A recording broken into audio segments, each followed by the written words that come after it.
All right, we are live for Saturday's mega slate, February the 10th here. You know, don't have Nick today. He's busy getting packed up and ready or not to move, but we got the gang here. We got Huff, we got Rob. What's going on, dudes?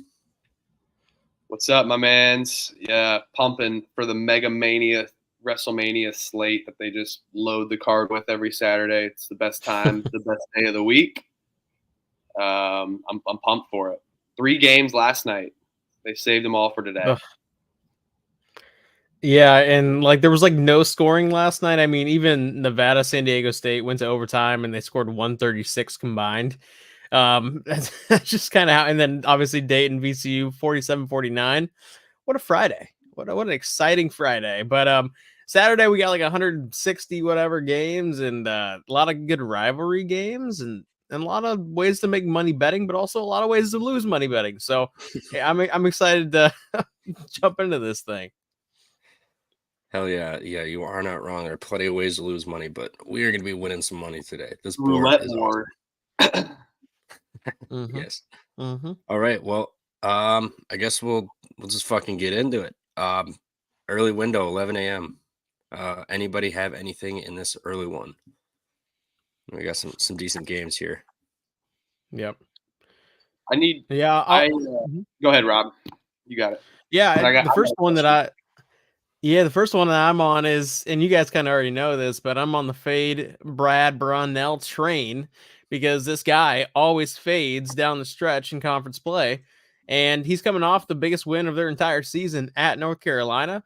Like, the stars are aligning here for a Syracuse team that, surprisingly, if the ACC is going to get in the amount of teams that people want them to get in, this is the type of game that at home Syracuse needs to win.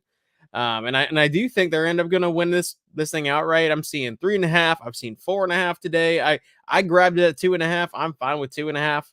That's one of my more confident bets of the day. I just think, again, you're fading a big time hangover type spot, and you're also fading Brad Brownell in the season that he's proven to kind of fade away down the stretch. Yeah, I that's the one I kind of am confused on. I like the Qs, but like I don't see a huge home court advantage for them in whatever the dome is called now, the JMA Wireless Dome. Man, that was a Carrier Dome, but yeah, I think I'm with you there. And they just that was incredible. I was on North Carolina money line in my 2-team money line parlay, and yeah, that was just they teased me back and. They won't shoot the same that they did against North Carolina. There's no way unless PJ Hall has another career game and Gerard and all whatever the other one is. But fade Brad Brownell. They're not going to get in the tournament. That's a hot take, maybe. No, they're not. They're NIT bound. Yep. Yeah, I did. I was looking into this game, but the reason I held off is because of the hangover spot for Clemson here. But Syracuse, the last 3 games, has been allowing 69.3% effective field goal percentage to opponents. That's dead last in the country, like dead last. And they're allowing 90.3 points in those games, which is 6th most in the country in the last 3 games. Also, their defense is fucking putrid. But I was with Rob. I did lean Syracuse in this one. Clemson, the last 3 games, their effective field goal is 46%, and they're coming off their second ever road win at UNC. So I mean, you want to talk about celebrating and being hungover? This is like the definition spot of that. So it was up to 4.5. I saw, Rob. Now it's down to 3.5. So it's moving back your way. So I'm really tempted to fire on this. I'm gonna put it in my bet slip. We'll see what happens, but yeah, I lean Syracuse with you. What about the over here, maybe too? I mean, I know it's open at 151, then now it's at 152, but I mean, I'm gonna talk you off that because here's my other angle there too is with Clemson. You just kind of talked about them having a great shooting day against North Carolina. How many times do you see a team in high major basketball go on the road twice in a 4-day span and shoot the lights out? It really just doesn't happen. So Clemson, again, this is a perfect time of the year to fade Brad Brownell. It's a hangover spot. You're fading the team on back-to-back road stretches. And you got a team in Syracuse that Clemson did shoot the hell out of the ball last time out. Syracuse also shot the hell out of the ball the last few times out at home. So I think they're going to be ready to go, and I think they're going to win this thing outright. And I don't know if it'll ever be sort of a sweat, honestly. Yeah, it just feels like a spot Syracuse gets up for at home. And with all the news around the roster, Benny Williams leaving and Autry threatening to start walk-ons and shit versus Louisville. Yeah, they got a lot going on, but you want to talk about a spot to catch somebody, it would be this one. What were you saying, Huff? No, I was just gonna say. I mean, I like it. Yeah, I just think it's the battle of the orange. It's gonna be. I don't know. I'm still gonna be public with my over. I'm gonna put it in my slip. But like, yeah, I think Syracuse probably gets it done. At least definitely covers. It is down to 3.5 now. Shit. One thing I'm gonna fade Rob. I'm gonna fade on the 12 o'clock. We already did it. This may be public too, and I may be the public guy today, but I think Creighton gets it done today. I know Xavier's is good at the Cintas Center. That's an incredible, tough place to play. I still think Creighton gets it done on the money line and wins this game after just blundering against Providence. But here's the thing that scares me that we mentioned too is they've shot really well, but they normally shoot pretty well. They haven't scored under 85 points since Wednesday, January 17th. So I think that they can for sure get it done today at Xavier. Xavier almost blew that game to Villanova after being up 12-0, and it was in 13 minutes to go in the first half.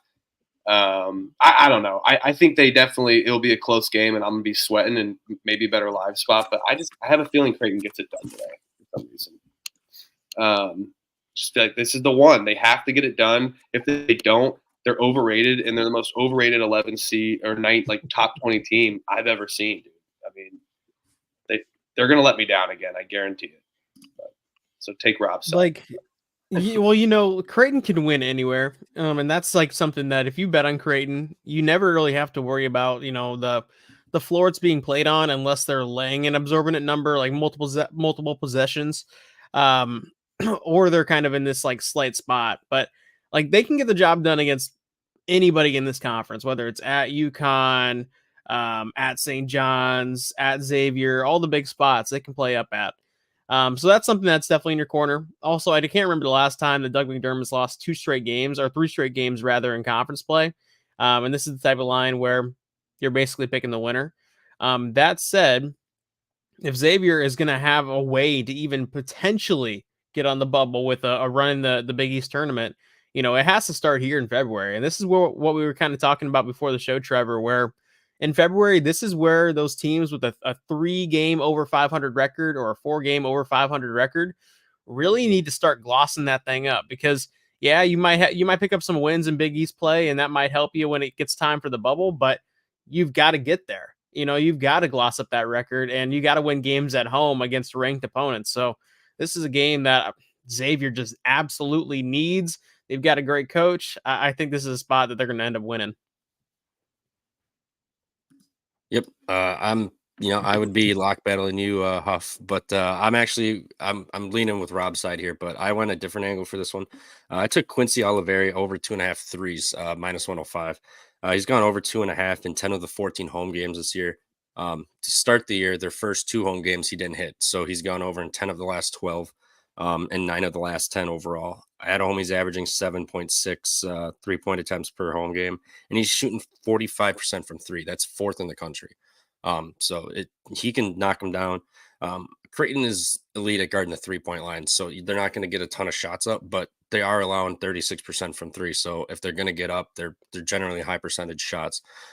So going back to what Rob said, this is a game they need. They have to win this game. So I expect Oliveri to be a big part of this offense today, and Miller's going to be able to scheme him open to get those looks. And they're going to need the 3 balls to fall if they're going to hang with Creighton, because we saw what they did with Providence. They can just rattle off, come out of a 10-point hole in 2 seconds with 3 threes, no problem. So I took Oliveri to get 3 today. High volume, high percentage, high elite shooter. So give me to get over 2.5 at home for even money. Pretty much, I'll take it.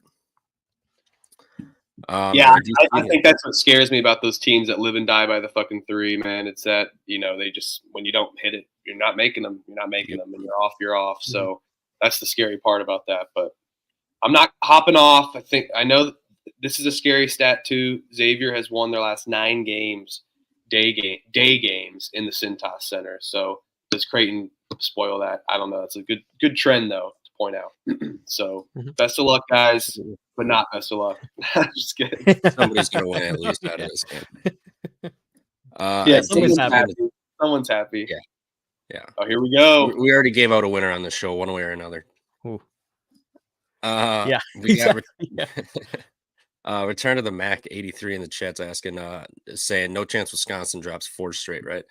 No, as the resident Badger fan here, I hate going to the rack.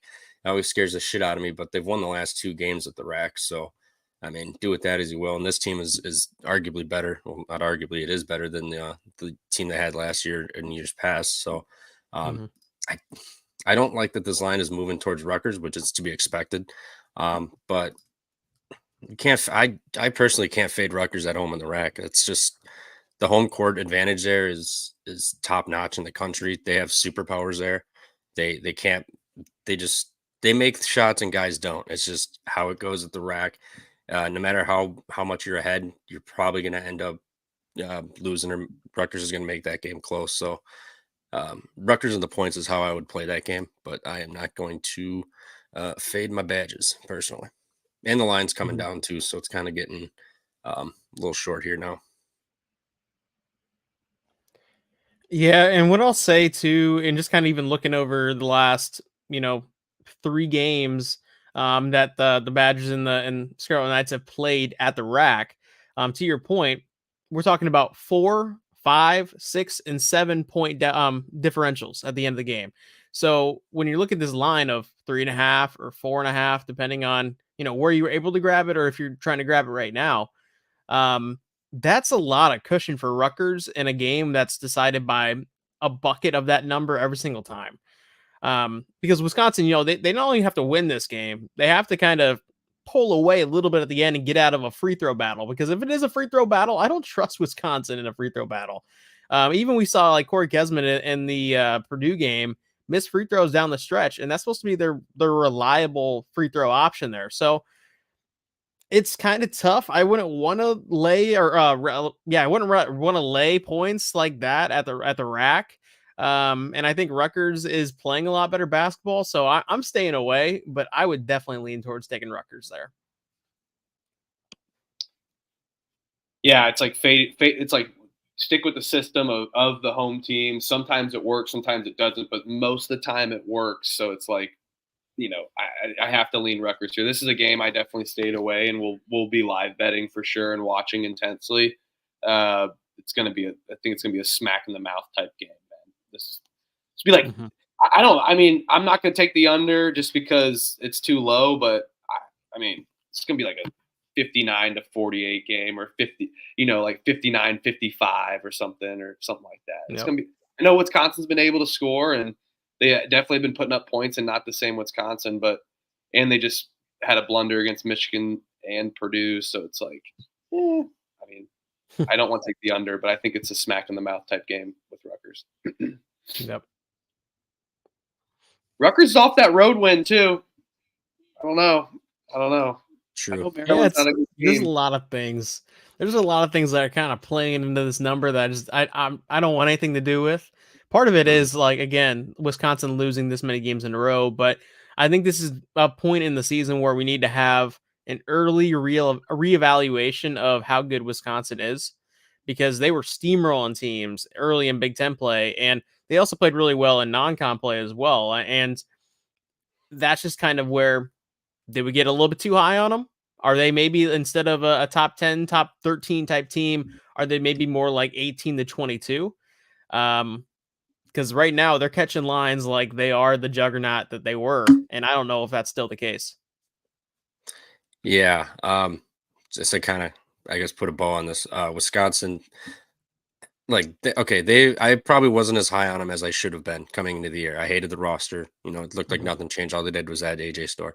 But this team actually looks good. Like the addition of AJ is really opening up the floor because he can cook, he can do it all, he can drive, he can take a shot. So having that athleticism and a guy who can't do it all really helps. But Wisconsin should never be number 6 in the country. Frank Kaminsky and Sam Decker and Nigel Hayes and Bronson Koenig are not playing anymore. Like this is not that 2015 team. So yeah, like, you know, top 25, but anything higher than like 12 or 13 feels a little bit of a stretch for the Badger team. So it's kind of a comeback to earth thing. But let's also not forget that UConn dropped like 6 of 7 games last year at one stretch too, and then they got it cooking too. So I mean, it happens with teams. I think North Carolina's going through that too. With that stinky line today, I think it kind of tells you what's going to happen there. But yeah, there's just teams go through slumps before they get it going. I think the Badgers will be fine. I think they're, you know, at least a second weekend team minimum. So yeah, they'll be fine eventually, but it's just one of those stretches right now. Also, side note, Providence Butler. I'm seeing Orduro is headed to Indy right now, I guess. So he's playing, I think, for Providence. So I think it's nothing official. So we're still on the Orduro baby train or baby watch yet, but apparently he's on his way to Indy. Next we got, if I can get anything else in this 11 a.m. slate for you guys either. I'll briefly talk about this game just because I do have a bet on it, and it's a pretty decently sized bet. I bet on Brown going up against Columbia, laying 4 points. One, perception is such a big thing here. 6-15 going up against 11-8, and the 6-15 team is laying more than a possession. I think that kind of tells you a lot there. And also, Brown is a team. People well, maybe people don't even remember, but if sometimes I think people forget how good and how talented this core starting 5, maybe even 6 guys are. All they did was lose Paxton Wojcik last year, and obviously that's a big loss. A guy who can really hit the 3 ball and hit jumpers and just kind of be that clutch guy down the stretch. But they have everybody else back. And this is a veteran-heavy team. Keno Lilly is one of the best shot makers in all mid-major basketball. And Columbia is Columbia. They started off really hot, and I think they were off to like that 9-0, maybe 10-1 type record, but that's been fading fast. They're now 11-8, and I think this is a perfect fade spot. So I'm all over the Brown Bears here, and I think they're going to get done by potentially like 9 or 10 points. Go Ivy League. I love it. I got one early bet, so I'll tell you on this one. Why not? You can't beat some Ivy League at 11 a.m. on a Saturday. Yeah, ESPN Plus too. You can watch this game.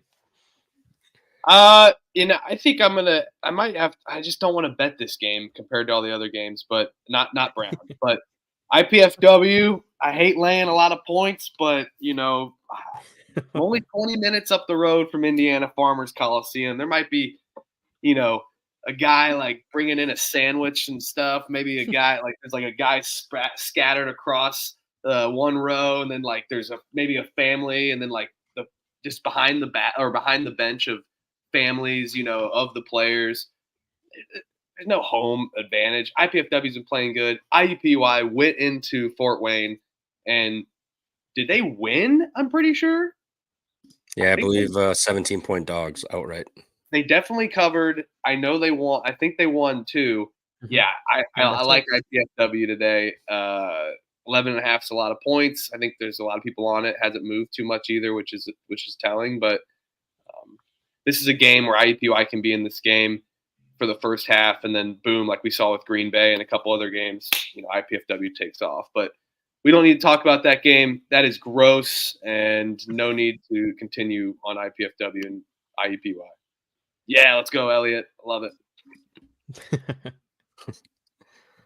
All right, yes. So that I think that does it for 11 a.m. unless someone else has something else pop in. But the noon slate / 1 p.m. slate for you, Huff. Anything for anybody here? I have an opinion on the Green Bay game, but I don't have a bet on it. But if you guys have a bet in this window, we can talk that out. I do not. There are a lot of good games in this game, in this little time window at 1 p.m. Eastern Standard Time or noon for Central, and High Point, Gardner Webb, App State, and I'm blanking on who else they're playing. Oh, you know, So yeah, I mean, those are two great games. If you want some fireworks, definitely tune into both of those. But Gardner Webb, High Point. Huff, you have a bet on this game, I think. Yeah, I took. All right, Elliot, hands up. I'm public today. I'm that guy today. I'm taking High Point off the loss. I got him 1.5 last night. It moved to 3. But I think Gardner Webb can definitely cover the number, and I'm gonna be scared of it. And like I did with UNC Asheville against Gardner Webb, they were for sure, you know, dominant. Not, I wouldn't say dominating, but they were in control of that game, I should say. And then Gardner Webb just turned it on with the last 6 minutes. So this is the game where it's going to be an absolute shootout, most likely. This is what the Big South SoCon kind of has been. I know Gardner Webb can maybe bring the pace a little down, or High Point can bring the pace a little down, but they play fundamental basketball, pass, barely dribble. I'm going to go with High Point. I like the number at 1.5 last night. It might have been one of those 2 a.m. bets that don't hit, but who knows? It's moving in my favor a little bit. So. Yeah, and people are gonna kill Gardner Webb for losing to Presbyterian last time out. But at the same time, that's why we always say this is a look ahead spot when we're talking about a game like that, because they were obviously looking ahead to the conference leader in High Point and potentially one of the best mid majors in all basketball. I mean, High Point, they're having an all time type season right now. And Gardner Webb knows that, but Gardner Webb has also been killing it in conference play. So I lean towards the Gardner Webb side, especially with this line movement. At a pick'em, I'm definitely staying off, kind of like where you grabbed it at 1.5. Like I wouldn't have bet Gardner Webb in that spot. Now that we're seeing 3.5, 4.5, I think there's a ton of value now being lent to Gardner Webb, because I do think this is going to end up being a ball game. Yeah, like 74, 70, 72, 68. It's gonna be it's like one of those games where it's gonna be a high scoring first half, maybe like turns it a little down in the second half. It's gonna be I think it's gonna be close the entire game. It's gonna be a sweat. So hopefully I'm on the right side. 4.5 now. Sheesh. I'm not weighing 4.5 on the road. I would maybe with Samford VMI with 18.5, but VMI played good last week, so I stayed off last night. Or 2 nights ago.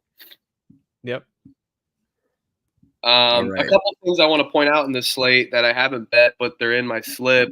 The Vandy South Carolina over. The overs hit in Vandy games a lot. I think Vanderbilt has no defense. So is this a game where the books are thinking of South Carolina's pace? And it's a little correction on, Vanderbilt's pace as well, not being able to score. I think I don't know. You need like a 70-something to 60 to feel comfortable. And does Vanderbilt score 60 points? I don't think so. So that's why I didn't bet it fully. And then what about Vermont minus 10.5, guys? Like it hasn't moved at all, and the whole world's on them because they just lost in technology. And that's in my slip, but I have not bet it yet. So been diligent. Yeah, the only reason I would bet Vermont is backing them on that bounce back, but UMBC plays so fast that, I mean, there are going to be so many possessions that they could just figure out a way to hang in. And like you said, this line isn't budging, so it's kind of scary as shit. Yeah, that's why I didn't bet it. Yeah, I will even go for it. Right? Oh no, yeah. I was just gonna bring up the Vanderbilt South Carolina game. Last time out against Ole Miss for South Carolina. I don't know if you guys watched that game. It was kind of like a borderline standalone game at like 5:30 or 6:30 Eastern Standard Time. South Carolina in the early part of that game was just like they were all about it. The fans were in it. The players were talking shit. The players were like, trying to pump up the audience. Like it was just like one of those games that's like, all right, South Carolina's here. This is their statement game. They're gonna win this thing, and they're gonna do it in style. Well, now it's like after that game, you win that game, and you have to go play Vanderbilt. Yeah. It's just like, how are you getting up for this shit against Vanderbilt, let alone going to potentially beat them by 12, 13 points? That's asking a lot, even with how trash Vanderbilt is. And like, I don't want to bet Vanderbilt. I have no interest in being on that side, but I feel yeah, exactly. Just like, where does that Dave Chappelle? I want to bet Vanderbilt. That's like hospital, Detroit. Yeah, yeah. No. But like Vanderbilt is 100% the side here if you're gonna take one. I can't pull the trigger. No, yeah, that's why I kind of like root. If you liked Vanderbilt, I guess maybe the points are in play because they can score points. But just seeing how slow the pace is, it's definitely tough for me to take the over. But I think it's not. It can hit with 134, 135. So. Yep. But we can move on if no one's got anything else in the 1 o'clock slate. That's all I really have. Green Bay, Youngstown battle for first place in the Horizon here. Green Bay, I was taking notes on this because I thought about betting it. Let me find it. All right, Youngstown, they're also a team that lives and dies by the 3-pointer, as well as UW Green Bay. But Green Bay actually defends the shit out of the 3-point ball, best in the conference, allowing 28% from 3-point line for teams. So the Green Bay, they know how much it can kill them, and they defend it very well. They allow a shit ton inside, but Youngstown doesn't care to score inside. They're only getting 46% of their team points inside when the D1 average is about 51%. So they're looking to attack outside also, where they're getting 34% of their points. And Green Bay is only allowing 24%, with the country average being 30.5. So they defend it well. They don't force turnovers or anything, but they're number one at crashing the glass in the conference, number one 3-point defense. And and then their second, their adjusted defense is third in the conference, and then their offense is third also. 57% effective field goal percentage, 38% from deep, 57% inside, 77.5 free throw. This is a team that shoots it. They don't get to the line much, and when Youngstown doesn't foul a bunch. But it's just a big game. I wish it was in the rest center. Maybe I would have went to this game, but this is a game. Youngstown's going to get up for this one. With it being 10 points, it had me thinking that it's a trap, that they're kind of just wanting you to bet Green Bay. But I've seen this number at 10.5 down to 9.5, back to 10.5. I don't think many people know what to do with this game. I'm looking at it, 97% of the money, 70% of the bets on VSiN, according to them. So I guess that's a scary fucking number. But I am staying away just because the number is big. Green Bay is a team that stays disrespected. As you can tell, they're 17-6 against the spread. I think they've missed one game in conference where they didn't cover. Last game they didn't cover outside of conference was Oklahoma, December 16th. Otherwise, they've covered everything but at Northern Kentucky on January 20th. And that was because they shot 5 of 27 from 3-point land.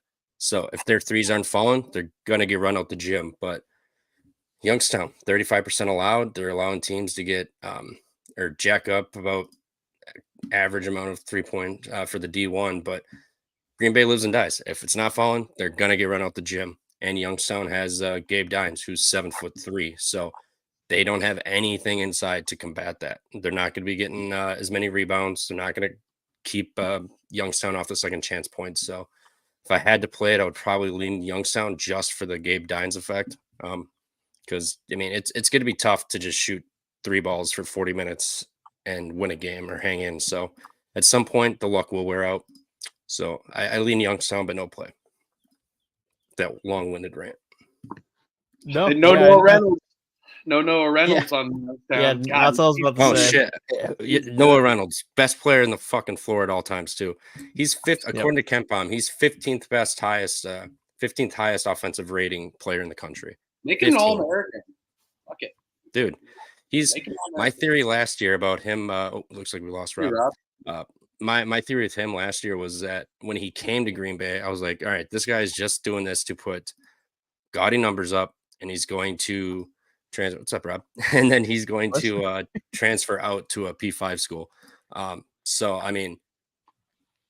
He's balling this year. He's going to have incredible stats, and he's going to go P5 balling next year. I think low-key be kind of a great fit for Virginia, but we don't have to talk about that. We got a big slate here. Green Bay, NIT, CBI bound. I can't wait. If they NIT, have some respect. This team's going dancing. We're going to the Sweet 16, baby. I just had to say that. I hope so. I would be rooting. Hey, come to Indy for the Horizon League tourney. I'm telling you.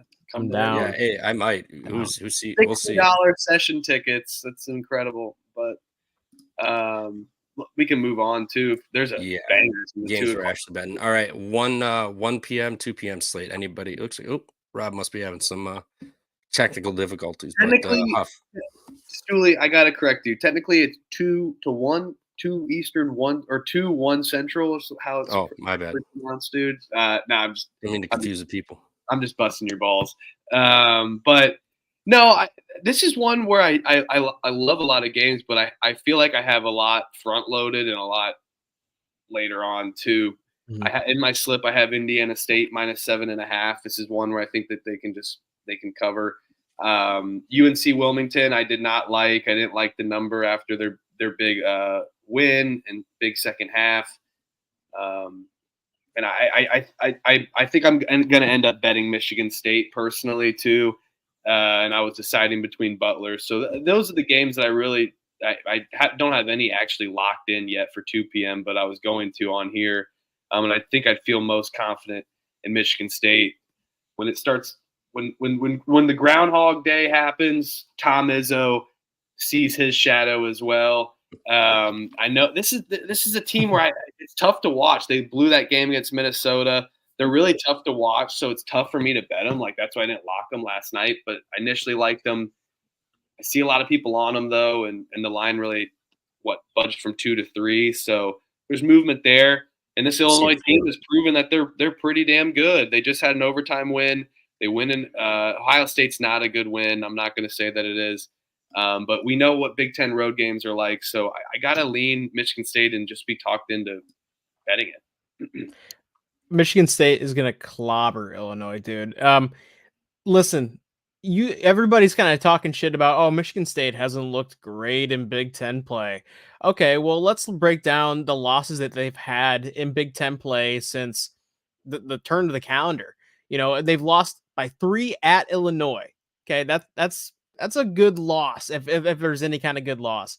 Then they lost at Wisconsin by, you know, that game kind of was never in reach. It was always like 10 to 15 points.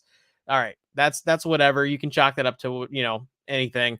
Last time out against Minnesota at the Barn, they were leading pretty much the entire game and then ended up losing by 3. Like, yeah, you want to win that game, but it's going to happen from time to time, again, on the road. But Michigan State in February, I think you look at the schedule that they have outside of Purdue, I think they run the table in this thing, and they end up kind of having a 22-10 record going into the Big Ten tournament. And then in the Big Ten tournament, maybe they rattle off 2-3 games, and they ended up, you know, they're going to be highly seeded, I think. And this is kind of where it starts, that upwards trajectory, because, you know, Tom Izzo, you can already tell that the motivation angle is going to be there with, guys, we're 14-9. We lose this game, we're going to 14-10. We need these games for the bubble, as if like he's just going to be coaching them like they have no shot to make the tournament right now. I guarantee you they're going to come out fired up and they're just going to pour it on here. Yeah, this is the spot where Michigan State gets it done, and the fact that it's up to 4 now is kind of telling. I mean, you got what, Illinois is 11th in the country or something. Number 11 in the country is catching 4 points on the road. I mean, like Rob said, this is a 3-point game in Illinois, in Champaign earlier this year. Tight the entire way through. 34-34 second half, and it was 34-37 first half. So this game was tight. There's no gigantic runs. I mean, biggest lead was Illinois by 10, but within 4 minutes they were trailing again. So it's just a game of runs, and Michigan State at home in the Breslin Center. Who needs this win? I mean, if they can get back at Illinois, that's going to be a great resume builder. Well, not that they're not going to make the tournament, but it's going to look really good, and they need this game. They can't drop another game. You just blew the Minnesota game. Now you're going to come home to Illinois and drop that before you hit the road to Penn State again. No chance. They're going to get up for this game. It's going to be rocking. Breslin's going to be nuts. And this is going to be, like Rob said, probably like 7+ point win for Michigan State, I think, once it gets late. You know, the 4 or 5 point game, and then Illinois plays a foul game because they're desperate, and, you know, it gets bigger spread or difference than what it was. But Michigan State's going to get this rolling. I'm not fading Izzo in February at home in a revenge spot, which was a 3-point game on the road earlier. So, yep, Sparty up, baby. Let's lock it in. All right, I'll lock it in. Hey, let's do it. I'm out. There we go. Took 3.5. This is going in the parlay. Let's go. Hopefully they win by 6 or 7. And I'll even pat us on the back here. You know, last week we gave out, what was it, a plus 900 parlay? 801. We smoked that thing. Let's fluff ourselves too much. But only 801. You know, no, I got 804. I got 804. Hey, I think, or 801. I can't remember. It was 804, 801. We're gonna do that again, though, for sure. We're doing that again. Oh yeah. We're running it back. This is going in there. But also, I want to talk about. Yeah, I do want to talk about this game. I already got some people chirping me from the Iowa State fan base, but I'm on TCU today. I took +7 last night.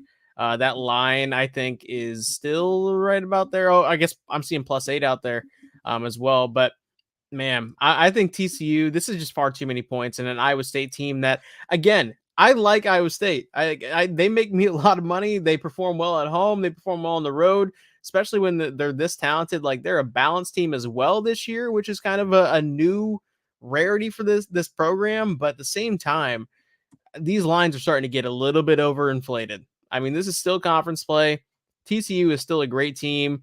Sometimes teams that just have their number are TCU and Oklahoma State coming into Ames, and you know, you're staring at this spot. I think we have a ball game all the way down the stretch, and even if it does pull away a little bit at the end, I don't think it gets up to that. You know, maybe it tops out of that 7 number, but I don't think it gets much above 4 or 5.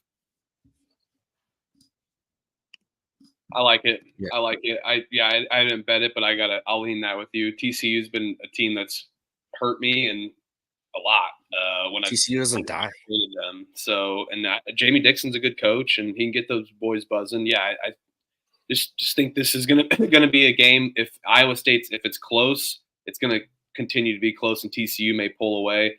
But or if it's on the other side, it's just Iowa State will just dominate. Right? That's why this spread is that way. TCU is close though; they're going to cover. I mean, they're not going to pull away in the foul game. And knock on wood, Rob. I don't want to jinx you, but that's just how Iowa State plays. And you know, the refs were trying to sell for them and ruin our parlay last week for Baylor and sell for. Could you imagine if we lost that game because of that? And then that half, I lost my shit. Some of the worst officiating I've ever seen, but yeah, it was the worst. Yeah, the worst. To Rob's point, this is going to be a tight game. If you look at these head-to-head matchups, TCU earlier this year, 1-point game. Last year was an 11-point victory for ISU, but otherwise, Iowa State wins at TCU by 2. Iowa State wins at 3 by TCU. TCU wins by 15 at Iowa State. They win by 4 at Iowa State. TCU wins by 3 at home. 6-point game at Iowa State. 2-point game. Like, these games are tight. These games are tight, and don't overthink it. Just take the points with TCU. They're a zombie team. They never die. They come back to life. And Iowa State, their offense isn't running and gunning. So if they're gonna miss, go on a little scoring drought here and allow TCU to come back, it's gonna be. Yeah, I'm with Rob. I may actually fire this in. TCU is gonna. Let's do it. Is never gonna trail by more than double digits in this game. Let's do it, brother. Hell yeah. All right. We're at the 1 window, right? Yeah. Okay. Yep. I am on Michigan State. 2-1. 2-1. No, I'm just kidding. 2 o'clock. I think somebody brought up the Davidson George Mason game, which is a fun one. Oh, did I miss it? Shout out to Will Massa.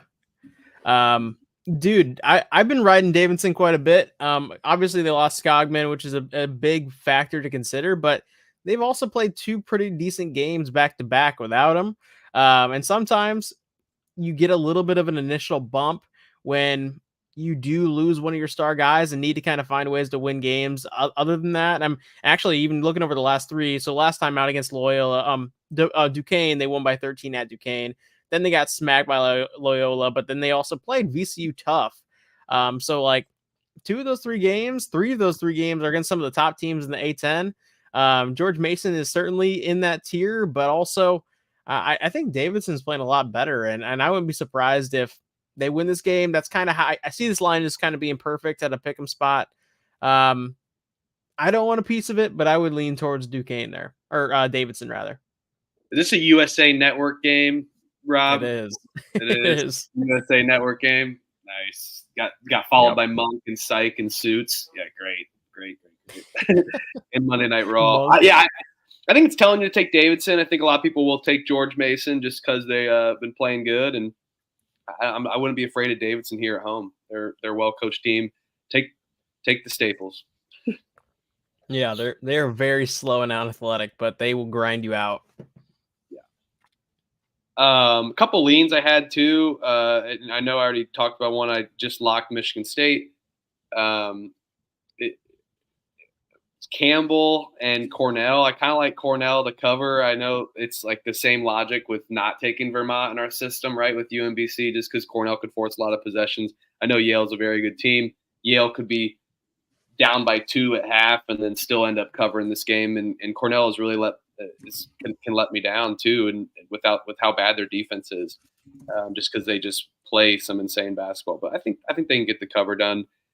Stay tuned if I lock that though. Cornell's playing Yale. I know. Oh, I thought you said Initially he said Campbell, but then he corrected himself. That's what I thought. yeah. I said Yale. Yeah, I meant Cornell when I said Campbell. Yeah.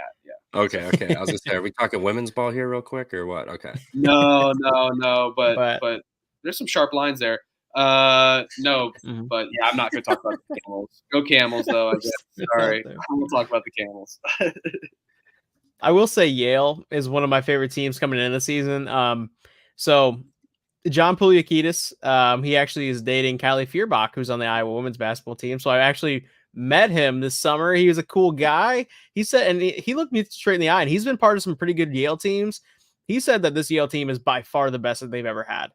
And they kind of started off where, dude, this program has been awesome. And so like, that was a bold statement. I started looking into their roster a little bit more, and I started believing. And then obviously they lost a tight one at Gonzaga, lost a tight one where they were leading a lot of the game at Kansas in the fog. And then the losses kind of piled up in non-con play where they even got upset by a couple random teams, I think. But at the same time, I knew that once Ivy League play started up, they were about to start kicking ass, and that's exactly what's happened. I think they've rattled off their last 7 in conference play, or 6 in a row, actually. And Cornell's a great team, but at Yale, this is a game that Yale's going to be up for. I think they're going to end up making a statement in this spot, and I do like Ivy League basketball, especially at the top. And this is one of the reasons I feel like I just have a really good handle on these lines. Yeah, Yale is a fucking wagon in conference play. They've covered their last 9 games going back to Kansas. They haven't missed a cover since Quinnipiac December 11th. Like that's almost 2 months that they've gone without. They've gone covering. Like it's just an ATM. Like they can't miss. And Cornell's kind of been, they've been very good, but man, Yale, Danny Wolf, a 7-footer who's crossing up guards. Like this dude is fucking awesome. I can't fade Yale. I kind of like Yale, but I don't know if I'll fire on it. But yeah, take it then. No, I'm just kidding. Oh, it's in my slip. It's in my slip right now. We'll see if I give me Yale. I'm on them. I'll throw a bet on them. I haven't yet bet them yet, but I will bet them now. I'm going Big Red. Block battle. Let's go. Just not another winner, depending on what side you take now. I hate fading Yale for sure. But we're gonna do it. Okay. Things are different today. All right. Today's the day. But yeah, I think a 2-team. I love my 2-team money line parlays. Michigan State's got to be in there. I mean, Indiana State can get you to plus money even or close to even. North Dakota State could, but I don't want to fade Omaha either. They've been a good team, but I definitely see some.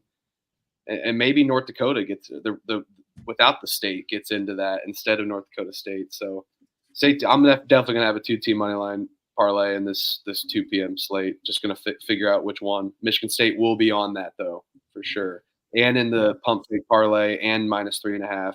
Jeez, can't believe I'm doing it. Triple down. Yep.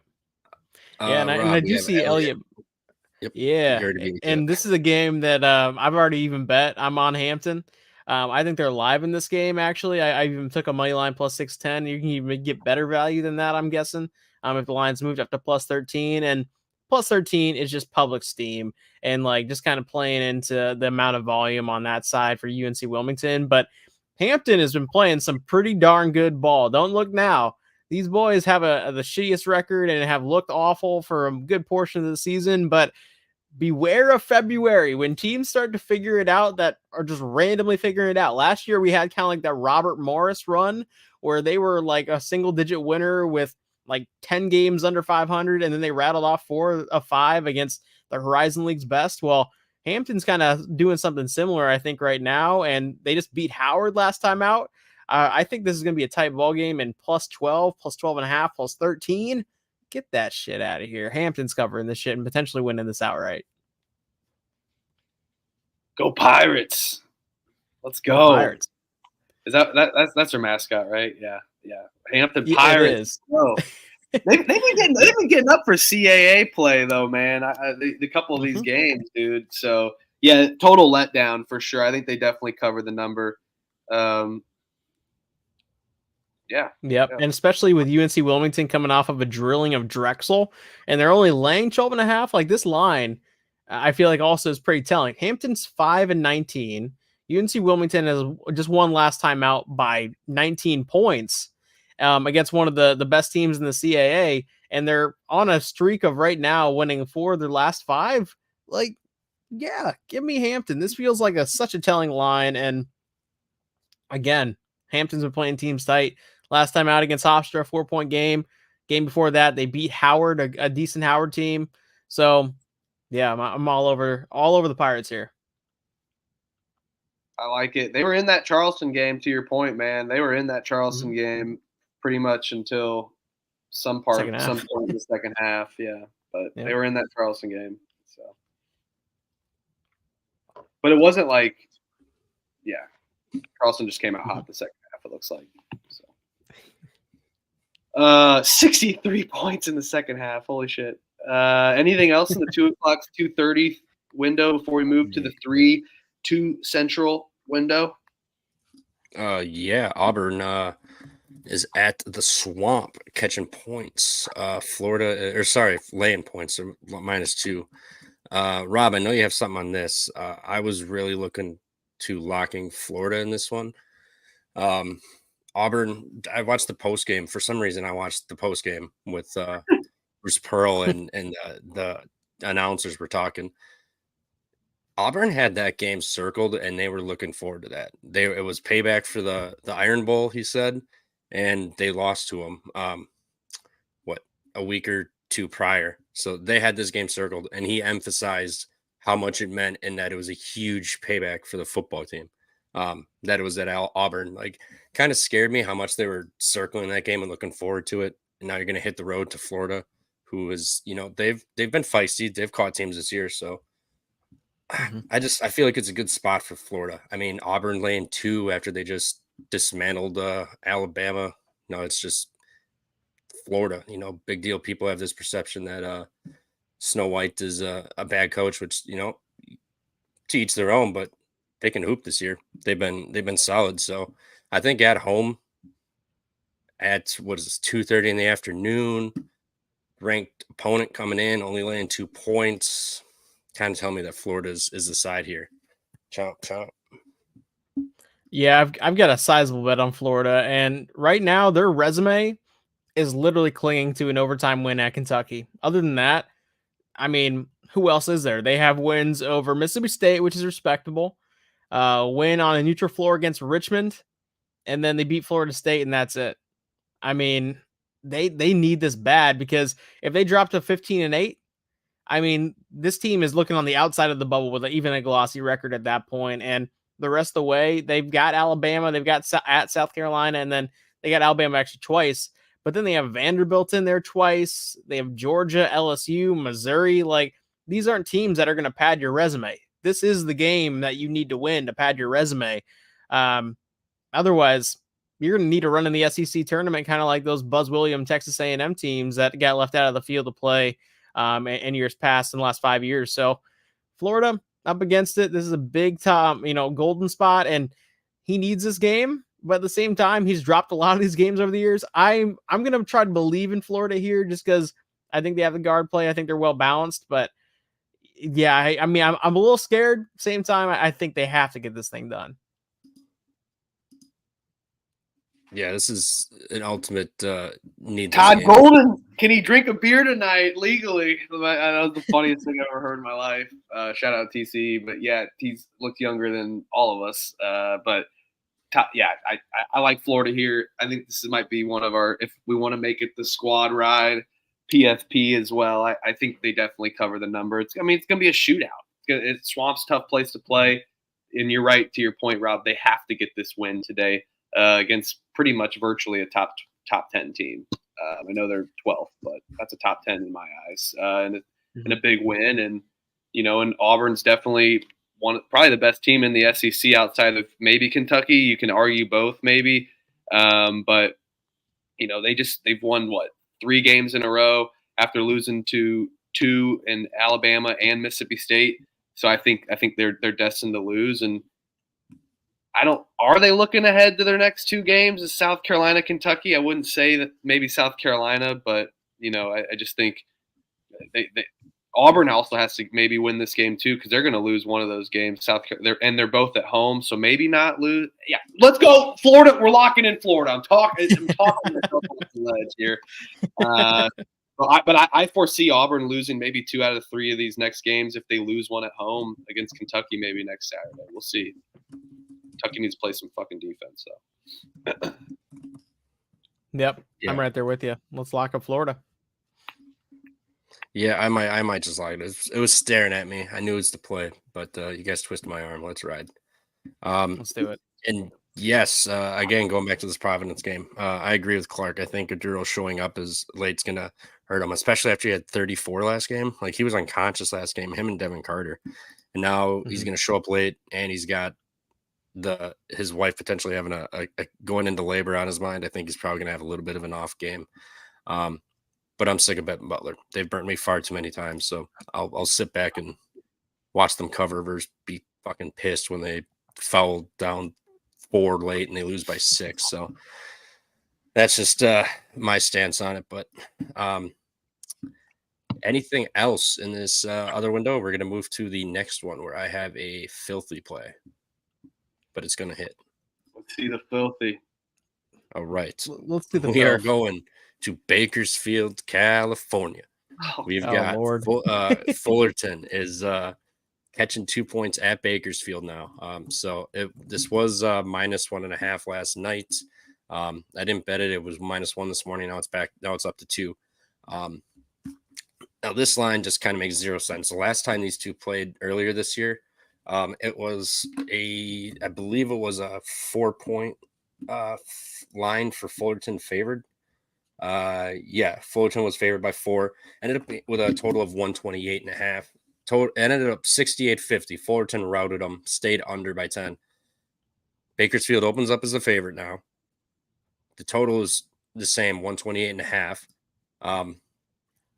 Fullerton, let me see. Fullerton, number 1 at getting the line in the conference play. They're also 21st in the country at getting to the line. Bakersfield follows a ton, sends teams to the free throw line, 346th, highest rate in the country, one of the worst. Both are forcing turnovers, top 80 in the country, and 1 and 2 in conference play. Bakersfield has the advantage in the offensive glass. That's about the only real advantage they have. I like Bakersfield. I'm kind of addicted to them. They burned me in the last 2 games, but this is the game. Why the hell are they favored after they just got routed by 18?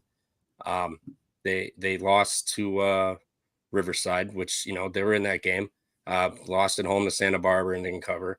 It's just a bad team lately, but Fullerton is catching points after they dismantled them, and the total stayed under by 10 points, and it's reopened the same. I think we get some points this game. What was it? Bakersfield shot 2 of 16 from 3-point land the last time these two played this year, and 17 of 58 inside the arc. Fullerton shot 8 of 23 from 3 and 19 of 46 inside, but they shot 32 free throws to Bakersfield 17. So they damn near doubled them up in the free throws. So why is this 2 points? It doesn't make sense.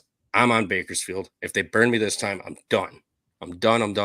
But this is the game that they get done. Why the fuck are they favored by 2 points? Makes zero sense. You know, like I was telling you pre-show, Trev, like Fullerton is one of those teams that in February they pad their numbers, they make their record look a little bit glossy. They'll go into the tournament field with like a 19-12 type record or a 19-13 record, whatever, and they'll end up potentially making a run in the conference tournament like they do every single year. And you got to pick up some road wins. This feels like an easy road win in this conference, or one of the easier ones to pick up. But of course, you're addicted to Bakersfield, the meth capital of the world. That kind of aligns there. I'm So addicted to pain. I can't blame you. I can't blame you. So Muncie, I'm staying Indiana. off. Yeah, Muncie, Indiana. Man, why were they 4 points? I get they were home, so they're favored by 4 points. But how are you catching 2 points on the road now? Like this isn't a pick 'em at least or something, or you're not laying 1 point on the road. Mhm. Stanks. Give it to me. Let's go, Bakersfield. Come on. Fair. And that blue court's got to come into. You got to handicap the blue court. Eventually, it's got to fuck with Fullerton's eyes a little bit here. So let's go. And actually, Bakersfield shoots really good free throws. I didn't write it down, but they shoot pretty good. I'm just curious. In conference play, they're shooting 71%. So I mean, not elite, but they're not horrible. So yeah, give me Bakersfield, and don't tweet me when they lose by fucking 20. But they're not losing today. Bro, I'm gonna be on my burners, bro. Going after you, then no. Fuck this guy. Yeah, no. I don't know anything about Big West. I like betting for sure, but I don't know. I'll tail you on Bakersfield. Fuck it. I don't know. I'm not gonna offer any insight though. I don't know anything. You guys got it locked down. So this is I was so confident with them last week. Me and Rob played them, and then they sold late, but not today. Not today. Fair. Shit. Let's go. Let's move. We got some bangers actually in the 4 o'clock game. Yeah, this is a loaded window. Detroit, Northern Kentucky. Actually, is that what you're talking about? Oh, come on, not Detroit. Get out of here. But Elliot Money did bring up Longwood Winthrop, which is in the 3 o'clock slate, our time slot. That is a fun game because Longwood is on the skid of all skids. Usually when a team hits a skids like this, they stay there. I don't want any part of Longwood. I think Winthrop is the better team. I do agree that the line is kind of trying to pinpoint you, like on the sharp side, probably going to Longwood, but man, this is a disgusting game that I want no part of, because when a team is skidding, there's really no end in sight until there is. Last year with Ohio State in the Big Ten, we thought for how long, like 2 months, that they're finally going to win this -1.5. Why are they laying points, against a great team, and then they just fall flat and lose by 10. Similar thing with Longwood. You're basically betting to right their skid, and I don't know if Longwood's even going to be motivated or up to play this game. Yep. Longwood. Yeah, I've got no feel on that one. Yeah, Winthrop's been a solid team this year, and they're, they can make a run to March too in the Big South and surprise some teams out of, UNC Asheville, Gardner Webb, High Point, those top teams. They can surprise some teams, and Winthrop's a solid unit. This could be a good game. I think you can go either side. It's gonna be a sweat, and you'll be excited, and you'll be sad at one point. And a couple minutes later, you'll be like, "Oh, this bet's cash." So one team will run away late. It's gonna be close.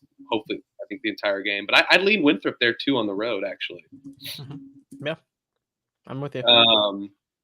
4 o'clock slate. Do we want to talk about Kentucky? This line has absolutely skyrocketed.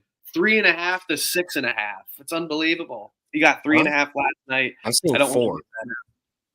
I'm seeing 4 right now. I saw 6.5. Yeah, I'm still seeing 4.5 on mine. I do see that it's -105 for Kentucky, so it is kind of, I think, still hovering around that -4, -4.5 range. Is how I'm seeing it. Yeah, I do see 4 actually on another one. Yep. Right. I do have a play in this one if you guys Sweet Get after All right, I just got to find my fucking note. it. Gonzaga, here we go. I'm on Gonzaga team total over. This Kentucky at home's they're averaging 76 and a half possessions per that's game. That's 11th in the country for the entire year. They've allowed 94 plus in the last 3 games and 77 plus in the last 5 home games. Gonzaga's last 3 games are shooting 60.1% with an effective field goal percentage, and Kentucky's allowing 50.5% in the last 3. But there's so many goddamn possessions in this game that Gonzaga is going to have plenty of opportunities. Gonzaga needs this game. They've dropped too many games in the Big West, the WCC. They need to essentially win their conference now, even if they do beat Kentucky. That probably isn't going to be enough for their resume. They've dropped some bad games, but Kentucky doesn't play defense. They actually play -20 defense. They're fucking horrible. They don't care. They're just run and gun. They'll let you shoot. If they get the rebound, sweet. If not, put it up so they can get the ball back. They do not care. They're allowing a 1.042 effective possession ratio, which is like bottom 25 in the country. And then Gonzaga's last 3 games, they got a 1.015 effective possession. So they've had more success than not with as of late, and they're shooting the ball at 60% from the floor for that effective field goal percentage. I think this is a game that Gonzaga scores, mid 80s, close to the 90s. I think this is going to be a shit ton of points. I never have luck with full game totals over or under. I'm pretty solid with team totals, not to toot my own horn, crack or knock on wood, but I think this is a game Gonzaga can at least get. It's 81.5. Gonzaga is at least getting 82 points minimum. I think they're probably going to be pushing closer to 90 in this one. So give me that team total over at 81.5 for Gonzaga in this one. Yeah, and I think this is gonna be a good ball game, and this is a fun ball game. I wish we had more of these kind of breaks in conference play to just make good games happen. That said, like in terms of like the total, I think you nailed it. Where I would lean towards the overs on both teams, and even the 169.5 or 169. I think that would fly over because I think this game gets kind of played like in the 90s. Like it's gonna be like 88-92 type territory. And that's just going to make for a really fun game. At the same time, I'm also really weary if you're thinking about a side, and I'm seeing a lot of people on the Zags. And maybe that's just kind of the bubble that I put myself in on social media. I have no idea, but this kind of is starting to feel like the public dog goes to die because it's a big name Gonzaga team who's not really playing like the Gonzaga of years past. At the same time, I see the other angle where Gonzaga needs this game. They've really kind of suffered in conference play, especially losing last Saturday to St. Mary's at home. Like they need to somehow make up for that to even get in the tournament field this year outside of just winning the conference. So yeah, a lot of interesting games. Definitely gonna be a fun game to watch. Don't know if I want to bet it though. It's gonna be, yeah. I think this is a great live spot. You can get both sides. Is this game in Rupp Arena? Yeah, it's at Rupp. I'll double check. It's not make sure it's not a neutral, but I'm 99.9% sure. I think it's Rupp. Yeah. Yep, it's in Rupp. Yep, Rupp. I mean, I've watched Gonzaga. They're bad. Are they done? I think they're done. And I mean, there's 2 sides to it. Like, is this team just not that good versus does this team want it that bad? So I like the points angle because they're going to show up, but I don't know if they walk into Rupp Arena and get it done. I mean, I like the number. It's not on my slip yet, but I'll lean Kentucky there, even though their defense pisses me off watching that sometimes. And just they're running gun basketball is insane, man. It's insane. So yeah, I think I wouldn't be afraid of 170 points, 169.5. I think it's very well doable, and maybe even a first half look. I see 81, but like Kentucky's going to score 45 first half points. The first half is only 81.5. I see 81 on DraftKings straight up. You can get the push. That feels very low. Interesting. Like that, this feels like both are at least at least they're scoring 40 in the first half. Yeah, I mean, I think Kentucky can definitely score 44, 45. So I kind of like their team total first half too.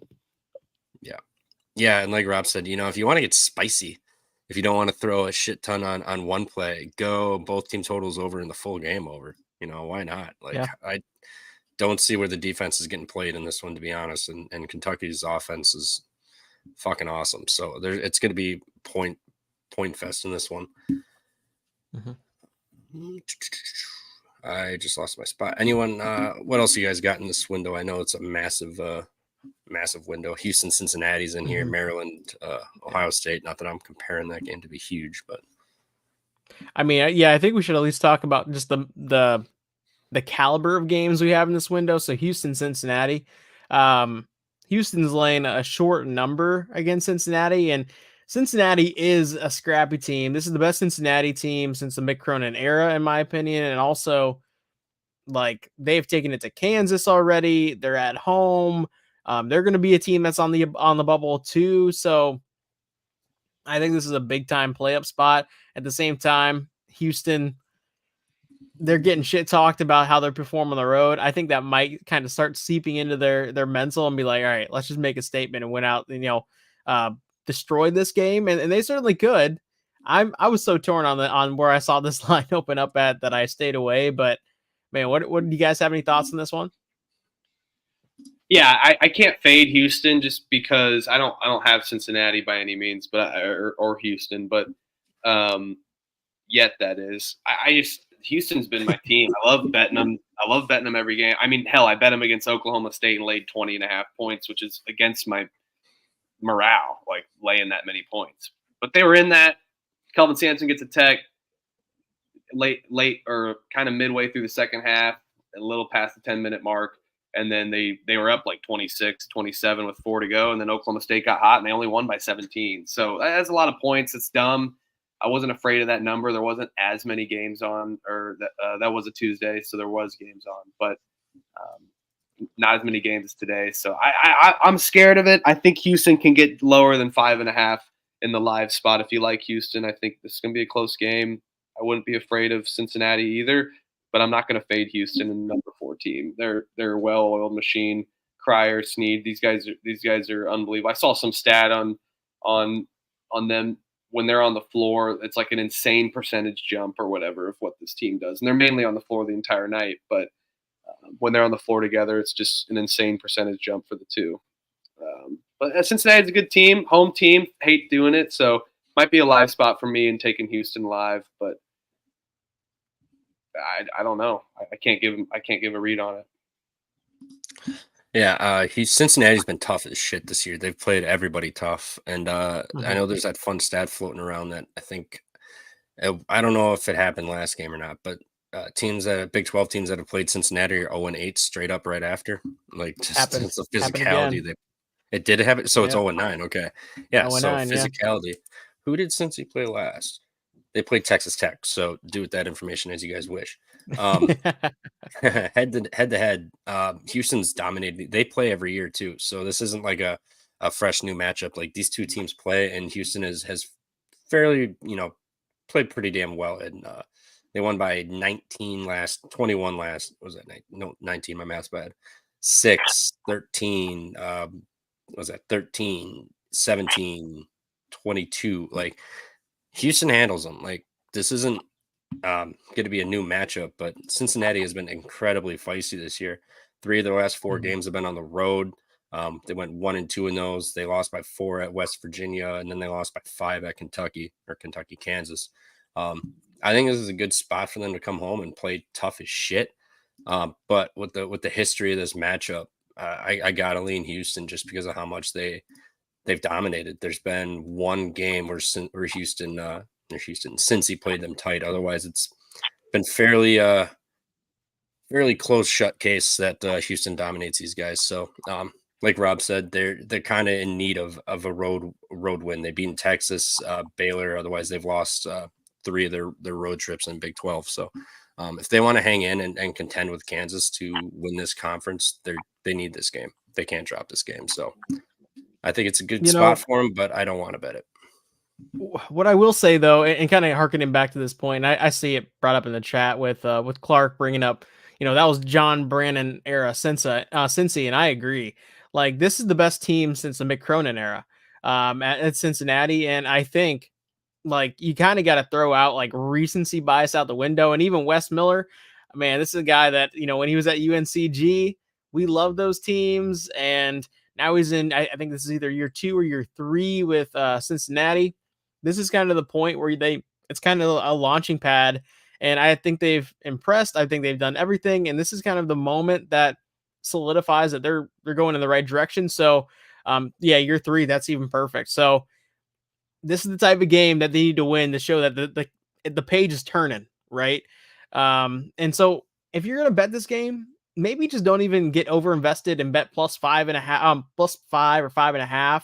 Just take the money line and kind of go for a plus money stab and with a lesser investment. So you don't have to, throw out, as much money as you normally would on a spread to get your money back, or at least get to where you want profitability wise. Just throw it a little stab at the money line. It's almost like +200 out there I'm seeing, or excuse me, +180 is what I'm seeing. I say that's definitely worth a shot there. Yeah, it's a good point to Elliott too, since he hasn't lost by more than 5 in Big 12 play. It's a great point. Yep. Mm-hmm. Quick here. Do you guys have anything on the UConn Georgetown game? UConn's laying 16 at Georgetown today. Too big of a number for me to lay it. I don't want to put my paycheck on or hard-earned cash on Georgetown personally. I think it is a lot of points, so this is one where I didn't lay it. I didn't lay UConn. Does UConn just play really tough for a moment and then just kind of just ease off a little bit and coast? I think that can happen where Georgetown sneaks it, or they just get their breaks blown out by 30. So it's one or the other. Georgetown's in it. They're in it by like 8-12, and then UConn kind of pulls away. I think Georgetown will have that backdoor cover happen, but I'm not betting Georgetown with the amount of games on today, and I'm too afraid to bet UConn, and I know they're a really good team. So, yeah, I mean, I lean Georgetown, but in no way want to put my money on this. UConn's 3-3 against the spread on the road in conference play. They covered 11.5. They covered 11.5 for Xavier when they fucking smoked them by 43 points. But other than that, they they've been fairly tight. 7 points at Butler, 5 points at Xavier the first time. They ran away against St. John's last Saturday, but Seton Hall they lost by 15 on the road. Klingen got hurt that game, but yeah, don't want to really back that many points with UConn away from home. I think. Go ahead, Rob. Yeah, I was gonna say, is Clark going to this game? Let's go, Clark. I'm on the way right now. Praise for brother. I mean, not wasting time. There's never time wasted when you go to see a game live, and you can get so many live spots too. Take Georgetown then, Clark. I don't know. You got it. If you're gonna go to the game, you gotta end up betting it. Man, season ticket holder Clark. Okay. Oh, Clark has season tickets to the Hoyas. Hopefully, you got a good rate when they were dog shit the last couple of years. Baller. They better give you some loyalty points for this type of season, sitting through that. But man, they've gotten baptized. Ed Cooley's rich. I was like, that was awesome. I don't care. That was awesome. Yeah, that was dope. And dude, Ed Cooley is going to turn this program around in a blink. Like, I have no doubt about it. But at the same time, the last 2 home games that they played, not 2 games that they played, the 2 home games that they played, lost to Butler 90-66 and lost to Marquette 91-57. How are you going to get baptized like that twice in a row at home? It can't happen a third time, right? Like, there's got to be a turning point in your just emotions. They get up for it. It's the number 1 team in the country. They get up for it. I don't know. Well, get up for it to cover maybe, but yeah. Well, we'll shock I'll ride. I'll ride Georgetown. Whatever. Give me Georgetown. I'm on it. A quick 4:00 window slate that I kind of like too was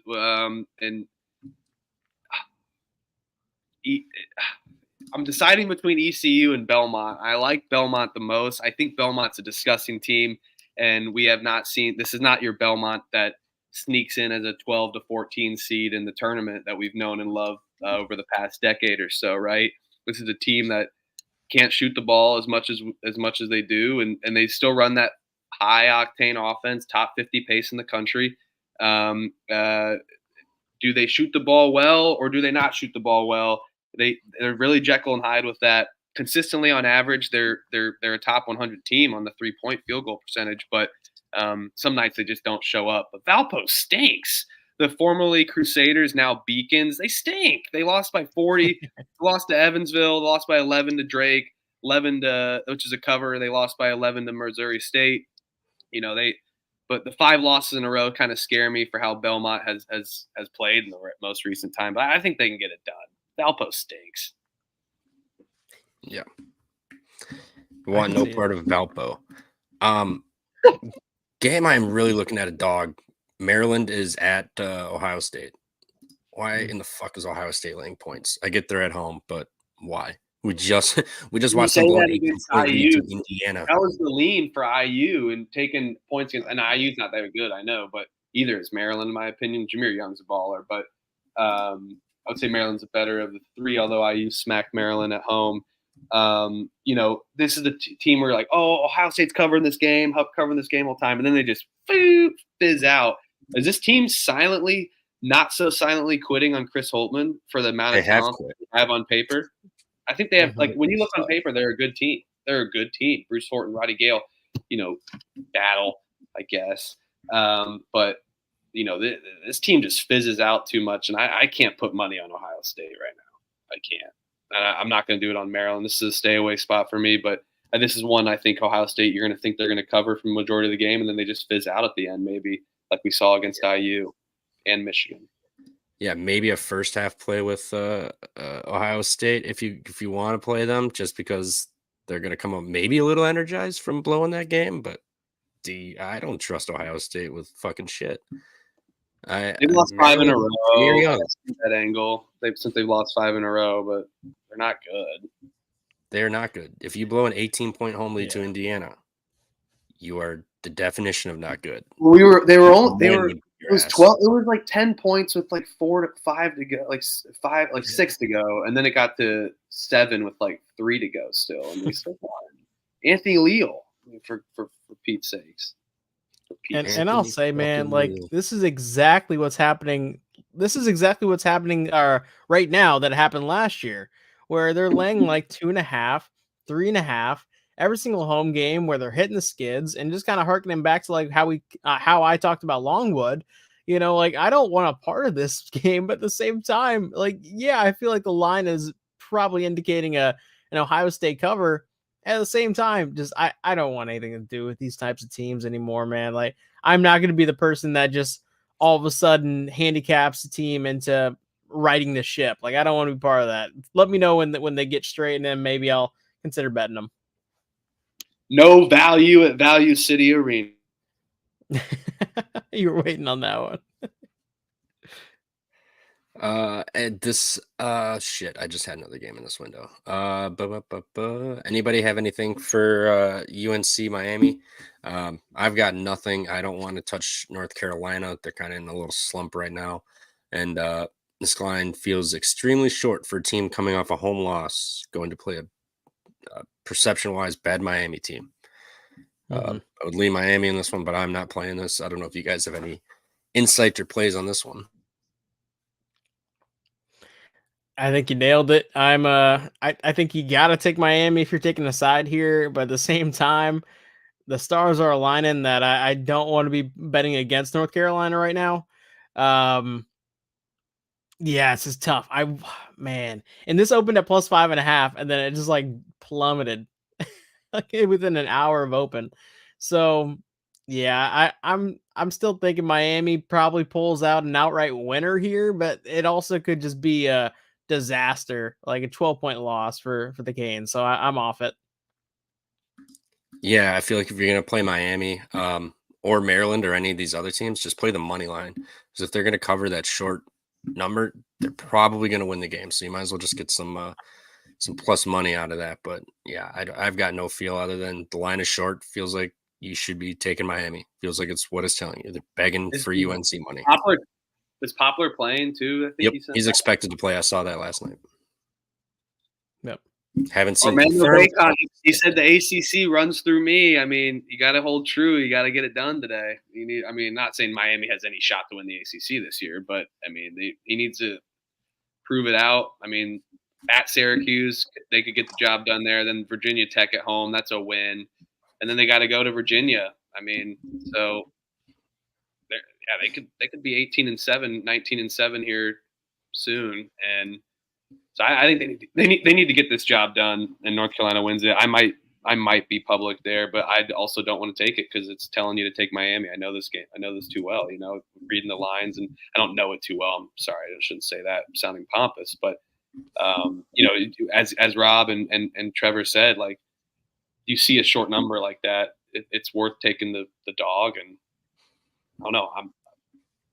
North Carolina's too good, so stay away, Spot. This 4:00 slate is freaking massive. Holy cow! Yeah. I have a game that I'm looking at. NC State at Wake Forest -8. I've got Wake sitting in my bed slip. Haven't played it. Wake's average conference home average win margin is 20. 5 games at home. Miami's the only team that kept it within 19 points. The only team. It was an overtime game. Wake's shooting 58.8% effective field goal percentage in the last 3. That's 18th in the country. NC State only 50% in the last 3. Wake's defense is holding teams to 43% effective field goal on defense. And NC State's doing pretty well, 46.5 to themselves. NC State won this last game, and they're only averaging 64 points a game on the road in conference play. Wake's averaging 82.5 at home. What's held me off is Wake has Duke on deck.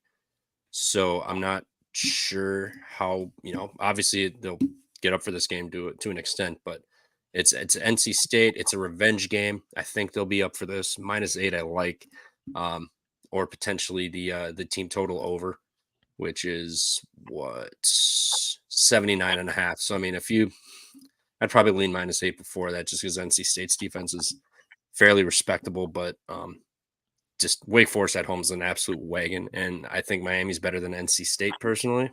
They're both ugly, but I think they're a little bit better. But I feel like -8 is kind of a big spread, and after they lost last game, I feel like it's kind of telling you they're gonna smack them around at home. Steve Forbes is gonna have these guys ready to roll. NC State sucks. They're awful. Mm-hmm. They're terrible. Kevin Keats doesn't win big games like we talk about. And this isn't a big game by any means, but they might be in it, and then they're going to lose by 13-12, like we saw with them coming back on Virginia and losing by like 6 or 7 in overtime, right? I mean, this team sucks. I'm not. This is a team I never want to put money on, so I would tail you for Wake Forest. I know it's a lot of points for a conference game, but you're right. Wake, for how well they shoot the ball, and how mediocre NC State's defense is and offense is, I'll lean Wake with you and maybe take it because they suck. NC State sucks. Don't bet them. Mm-hmm.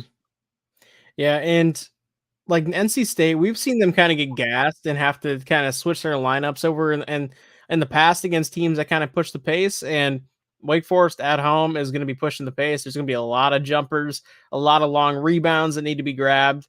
And like DJ Burns, big boy. I mean, he's going to be running up and down the floor. You're probably not getting more than 20 minutes of quality time out of him in this game, I would say. And because of that, Wake Forest is going to dictate the pace.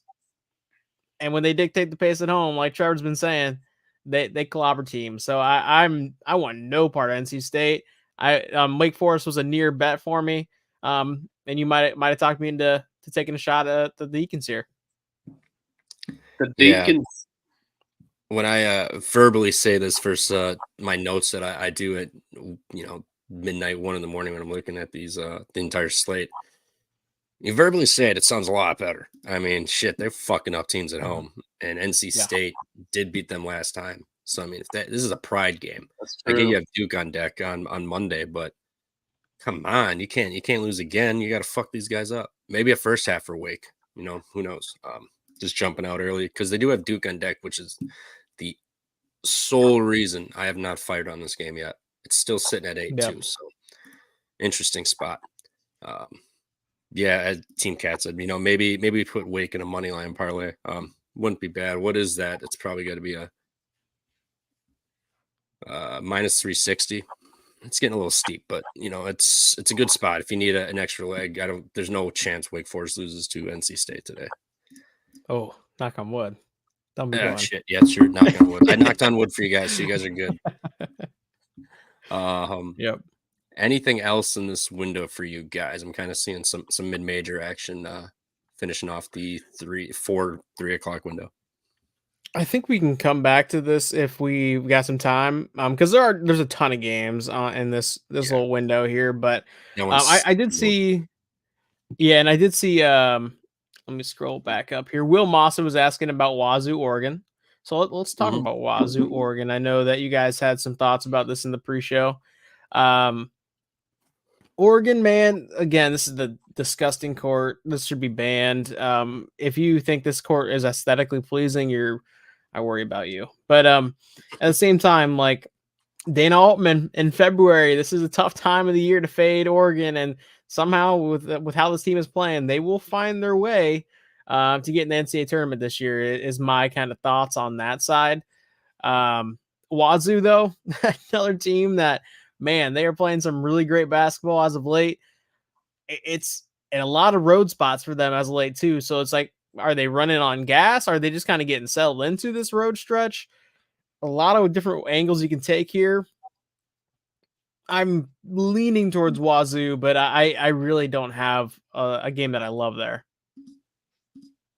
Yeah, you took the words out of my mouth. My first note on this game before I even looked in is Altman in February is where they get things rolling.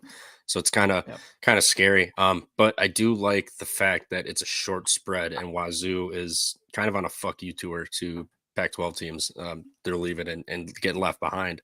They are 8-2 after the opening conference. After starting the conference play 0-2, they're 8-2 straight up. They lost at Oregon January 6th as 2-point favorites. Oregon shot 14 of 24 from 3-point land versus 9 of 18 for Wazoo.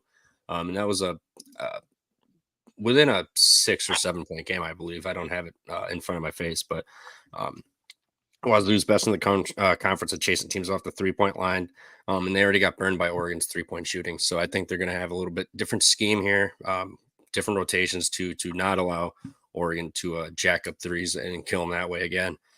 Oregon's been allowing a ton inside, and Wazoo's getting 57% of their points inside in the last 3 games. So, it's scary kind of fading Oregon, but Wazoo can get in the paint. They can shoot. Miles Rice has been awesome. He had a little bit of a down game last game, so I'd expect him to kind of show back up a little bit more in this one. And like I said, Wazoo's been on a fuck you tour to Pac-12 team, so I think they're going to give him a game. And the last thing is Wazoo's 15th in the country at blocking shots. They're getting about 5.5 a game. Oregon's 276 and getting their shots blocked about 4 per game. So this could be a little X factor to keep an eye on, as if Oregon's getting stuffed inside and Wazoo's getting some transition buckets. So I don't know. I lean Washington State. I was really close to firing on this, but I have not yet. I'm going to click it. It's in my bet slip. Have not fired. Washington State's a Pac-12, not so more Pac-12 team that I always just root for. I don't know why. Like, I just think they're like, I like their team. I don't know. I like the logo. It's like cool. I just like Washington State. I don't know what it is. I liked when Leach was there as well on their football side of things, and they don't make the tournament very often, so I kind of root for their basketball team for that. So I want to root for Washington State here, but yeah, I think Dana Altman is going to have these guys running and realizes that their chance of making the tournament is running thin, and they need to get some W's here. And I'm not saying Washington State's the biggest win, but they got to start it here and not lose any home games. So I'm gonna lean Oregon actually. I don't think I have bet this yet, but I got to just take Oregon. But I like Washington State. I don't want to fade them, and I like what they're building right now. And on the for basketball side of things, I think the short spread is a little scary.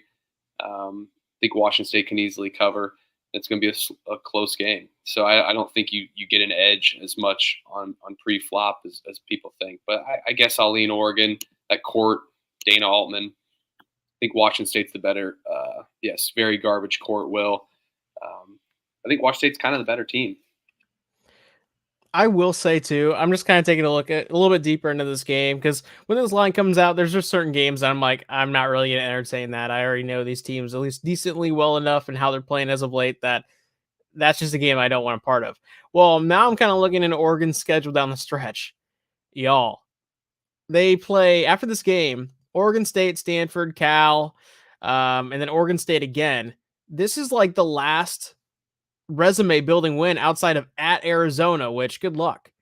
Man, they're gonna need this game. This is like the only game in this month of February where they need to get over the hurdle of a good team. And then they can really just kind of run the board in February, like we just kind of talked about with Altman. I don't want to be on the other side of Oregon here. I'm kind of benedicting on my my taking the points with Wazoo. I think Oregon's going to come into play and wins this game by maybe 7-8 is kind of how I would see this play out. Fair. Yep, that's again first note I put Altman in February. It's very scary to fade them. If this was in Washington State for some reason, I would probably do it. I mean, I did back them in Washington State and they burnt me, but the fact that they're catching 3.5 after it was such a tight game at home now, it's kind of scary. I mean, I'm not going to be surprised if Washington State wins, but I'm also not going to be surprised if Oregon wins by 7 or 8 points. So, if you can get a fat in-game line, maybe Washington State starts incredibly slow and they're down like 4-12 early and you can get +6. Wouldn't be a bad look, but I don't. 3.5 just kind of seems a little short at this point, but I do like them, but I'm not fading Altman. Mm-hmm. What else we got in this one? I've got nothing in this window that I'm betting personally. I was looking at UCLA +1.5. They flipped to -1 now. I think Mick Cronin is going to be able to dial up some defense and stop Jalen Tyson. Like that's about all they really need, all they really got for Cal, and they got Jalen Cohen, I believe, the other guy, but Tyson's the guy you need to stop, and I think UCLA can. Their offense is not great, but their defense is fucking awesome. I think they show up, they play some defense. California coming off of the OT win, I believe it was an OT win, unless I'm getting my teams mixed up here, but I don't know. UCLA has been nice to me. What's that? I love that Huff put in the private chat. BRB got to piss like a Russian racehorse. The coffee be doing that. Yeah, dude. Like, dude, we sit here for like 2.5 hours, 2 hours, and I'm like, oh man, we'll see if I make it through. I gotta chill out on the coffee consumption. Yeah, I know. I'm on like my 4th cup today. I'm like, oh shit, we're getting close though. Yeah, I got nothing in that one. Just lean UCLA if you got anything in this window. Otherwise, we can move on. No. I know there's a big game at 5. Yeah, and even if we want to jump ahead just real quick to the game I got put in the chat, Buffs versus Arizona. This is my favorite bet of the day. Taking Colorado. I got them on the money line, and this was on FanDuel last night. I don't know if it's still there, but money line -111. Rather than laying a point, you don't even have to. I mean, it's pretty much the same thing. Like Colorado wins, you're probably covering that line, but I got money line -111. That's just kind of like picking against the spread. I was all over to that. Arizona's starters got absolutely so many minutes under their belt. At Utah in a game where it's elevation. Now they're staying in elevation and they're having to play a Colorado team at, again, when you're the hunted in a conference, you're going to get every single team's best shot. And you want to talk about a resume builder. This is it for Colorado. So I think Colorado comes out to play and smashes them. This is going to be them and Michigan State are my 2 favorite bets of the entire day. So if you want a money line parlay just from me, that's definitely it. I'm going to include one of them in our parlay here at the end, though. Yeah, I hate fading Arizona. They're a good team, but you're right. It's a spot. It's the spot here, not the teams, right? And the spot here is that this is the number 1 team in the conference, a top 10 team. I think they've been number 1 this year, AP. So in the country.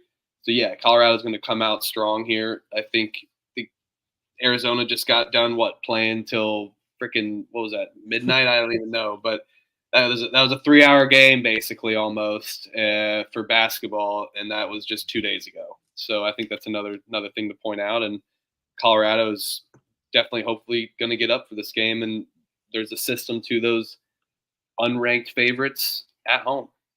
So, and that fits the picture here. Yep, that's you took it out of my mouth. That's the system play unranked home favorite.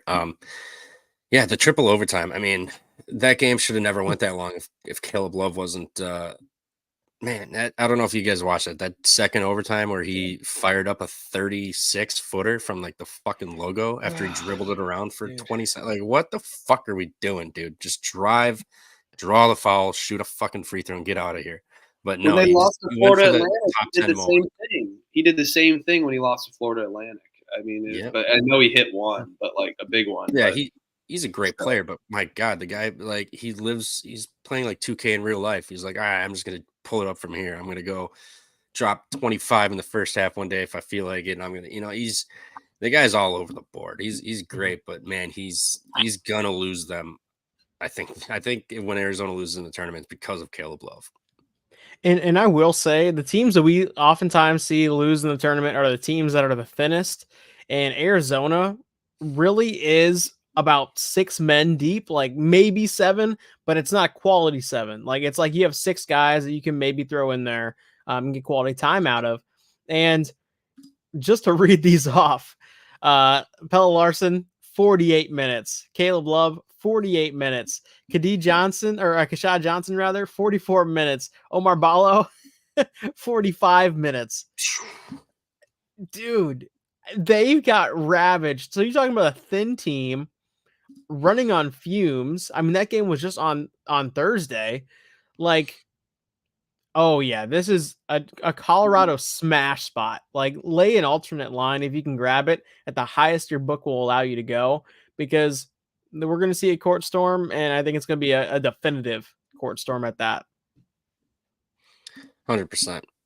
Go Buffs. This is the game. And forget who was out last game, unless they both played. I know Cody Williams and somebody else was potential game time decision. Cody Williams played.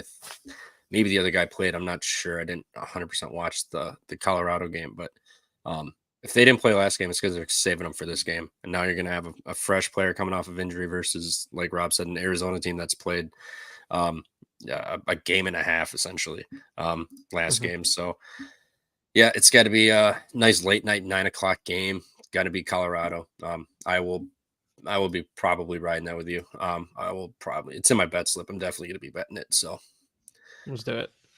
Let's go this back up to the 5 o'clock slate here. Anything for you after Akron, James Madison? I know we were talking about that. Are you officially on Akron, or is that a game we were discussing that we might be playing? Yeah, that's a game that we were just kind of chopping it up with, I think. I do lean towards Akron.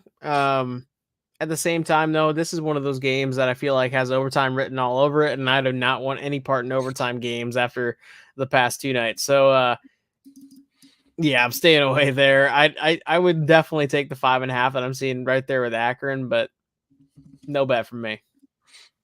Yep, I'm seeing 6 still. This line hasn't moved on my offshore books, so still sitting at 6 minus 110 both ways. I'm with you. I'd lean Akron. I mean, JMU, they've been a great team, but they haven't been covering lately. So this is a big game for Akron, kind of like a measuring stick game, if you will, to see how they match up against one of the best mid majors in the country. So big lean Akron there, but not playing. We'll see how the early slate's going and the amount of beers are rolling. Maybe I end up firing on this one because it's going to be a fun game, and it definitely will be watched on my TVs here. Baylor, Kansas. Anything for you in this one? I fucking hate Baylor. I don't hate Baylor. I hate their fucking arena. That Foster Pavilion is bad juju. I don't know what they built it on an Indian burial ground or what, but nothing good happens at the Foster Pavilion. And now it's in the fog. 7.5 points. Baylor is a very jump shot reliant team. I mean, I don't know. I lean Kansas. I don't really have a good feel in this game. More or less just kind of like fuck Baylor's home court. But it's at the Fog. Disregard that. This is a game that last Saturday Kansas had their team circled. It was Houston, right? We were all over that game. Baylor, man, like Baylor is going to be up for this game. They've circled this on the calendar. They know that they're going in the Fog. They've known for months that this is the date that they're going into the Fog. And Scott Drew, you want to talk about an undervalued team? This Baylor team, I think, is going to end up being, top 10, highly billed, maybe even a 2 or 3 seed heading into the NCAA tournament when it's all said and done, because that's how these teams finish under Scott Drew. And you don't really get that kind of billing unless you pull up some major wins or at least play competitive and get a quote unquote good loss. So I think this is one of those games where they definitely keep it within the number. I'm all over. Well, now it's up to 7.5. I grabbed it at 6.5. I'm fine with both. At the same time, I think Baylor's also going to be live in this game too. Baylor's they've had to be lucky to get in games and win games. Now, they blew that game against TCU, but there's some stroke of luck there to force an overtime and double overtime. And then getting lucky to get away from Iowa State. They blew that too as well. It's just a play where Baylor comes out hot the first 5, 10, 15 minutes, that is, and then Kansas pulls away. I think so. The Fog is the toughest place to play. The Pit is probably up there.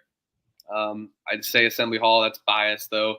And it's the records don't show it as much, but there is a wagon to Kansas at home to cover, and the public's all over Baylor, it looks like, too, from what I'm seeing.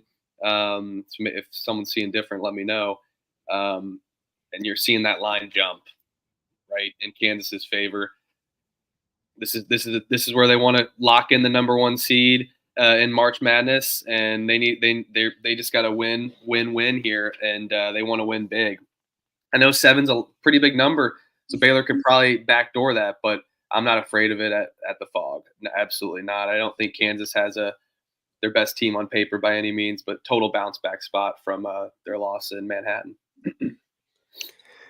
Yeah, that Manhattan game was a pure letdown after the Houston game. I'm kind of pissed I didn't go heavier on it, but Baylor teams won 3 in a row too. Baylor teams won 3 in a row. I don't know if you guys mentioned that because I kind of jumped in late, but they should have fucking covered for us last week. I still want those refs FanDuel accounts checked because that was horseshit. That shit was insane. What I will say too, that number of 7 is a lot. Like, this has the feel of that Kansas Cincinnati game. When Kansas had Cincinnati at home. And it was just kind of a grinded out 3 to 5 point lead the entire time. And then, Kansas got it up to 9, and then it dropped immediately down to 5 again. I think Baylor is not going to be quitting in this game. This is this is their playoff spot. This is a game that they want to give it their all. And, I think they do end up losing this game, but I think it's more like a free throw shooting going from 1 possession to 2 possession rather than 2 possessions to 3 possessions and then some.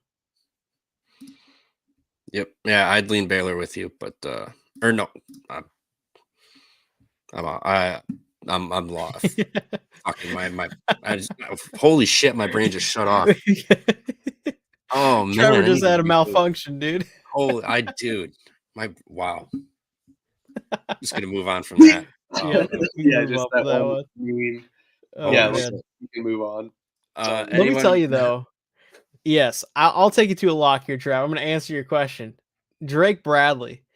All right, so I know the Missouri Valley Conference, I would say, as well as anybody, because, one, I go to the Missouri Valley Conference tournament pretty much every single year. Also, just kind of being in Iowa, Northern Iowa being so prevalent, I've gotten the chance to watch a lot of these, awesome teams come through Cedar Falls over the years too. And Bradley is one of those teams that their home court is just such an advantage. It's one of the best non-talked about home courts in all mid-major basketball. And they're going up against Drake. And again, this is the play-up spot of the entire season for them. They know that they need to win this game. They are going to win this game, and they are going to cover this game because Drake every single year does have a great record, and they're a great team, but they always do have a flat spot on late in the season as well. So I think it's here. I would lay it with Bradley, and I've been all over this thing from the jump. I love it. I was thinking about hopping on Bradley too. Feels like it's a great Drake team. That's why the line's a little short. But yeah, Bradley at home is is a wagon. They're not to be fucked with. So it's kind of like Purdue and whatnot. Like you don't fade them at home. Like it's just a donation. Go donate to fucking Habitat for Humanity or something. Bounce back you're not too. winning that bet if you fade them at home. And total bounce back for Bradley. I can't wait. Yep, I like Yep. that play. It's in my bet slip now. Let's do it. I guess we're getting close to the end. We might as well we'll run through the games that we have bet, and then we can touch on anything else. This is a game that I'm so close to betting, and that's Georgia catching 3 at Arkansas. Kind of feels stinky that Arkansas is laying points after they've burnt people and been just a letdown all year. Georgia's kind of been a public favorite, but Georgia burnt everybody against Mississippi State last game out. Everyone was on Georgia as the public dog, and they got torched. They didn't cover. They lost by double digits. I think this is a game they win. Arkansas is a complete mess. I think Muss Bus is the wheels are falling off. They've got one good tire maybe, and it's low on air. So don't like them. I like Georgia. I figured this line would have went the other way, but Georgia is actually or not Georgia. Arkansas is actually getting pounded. According to VSiN. Now, obviously, this is one book. These vary everywhere, but Arkansas 70% of the money, 68% of the bets. So they're catching majority. In this game opened up at 1, so it's moved. So I'm not firing on it, but it just feels weird. But I feel like Georgia's the play personally. So if you guys can push me in the right direction, I'll lock it up. Otherwise, this will just be another game and sit in my bet slip. If you were to tell me that Arkansas finishes either below 500 or a little bit over 500, I'm leaning towards over 500 with Eric Musselman, man. I just kind of trust the culture that he's established. I trust his coaching pedigree. And right now they're sitting at 500. These are the type of games at home that you need to win to get over that 500 mark. Again, this line opened up at -1 is what I saw last night when I was kind of going through everything. And then it just kind of shot up to -3.5. Line movement isn't predictive. That could be a whole bunch of other things. And it could just be the books kind of trying to drive action to one more side to kind of lessen their liability. But at the same time, I do think Arkansas is probably the right side here. And that was almost a near bet for me at -1, -3.5. Now I'm staying off, but I still think they win this game. I did see, I don't know if it was last game or the game before. Forget who on Arkansas, but that on the side called a timeout, another blowout loss for Arkansas. They called a timeout. The player and Musselman were screaming at each other on the court, and he had to get help. The player had to get held back by his teammates. So there, not a lot of good is going on in Arkansas right now, but I can't argue a point. This is the game they have to win if you want to even have a chance. So, the fact that it's moved this much may be telling, but I've also seen UWGB. I think almost every one of their games, they get steamed the opposite way, and then they fucking win outright anyway. So, yeah, if you got a good read or you've been hot on Georgia and they're, I guess back them again. They only burnt you once, but I don't know. Yeah, I feel like you're right, Rob, but man, that +3 is enticing. Plus money to fade Arkansas. Man. I hear you. I have 2 more locks. One of them is Purdue first half. I think Purdue fucks up Indiana. Purdue is the second best first half team at home behind Houston by 1/10 of a point. So they're pretty much the two same teams.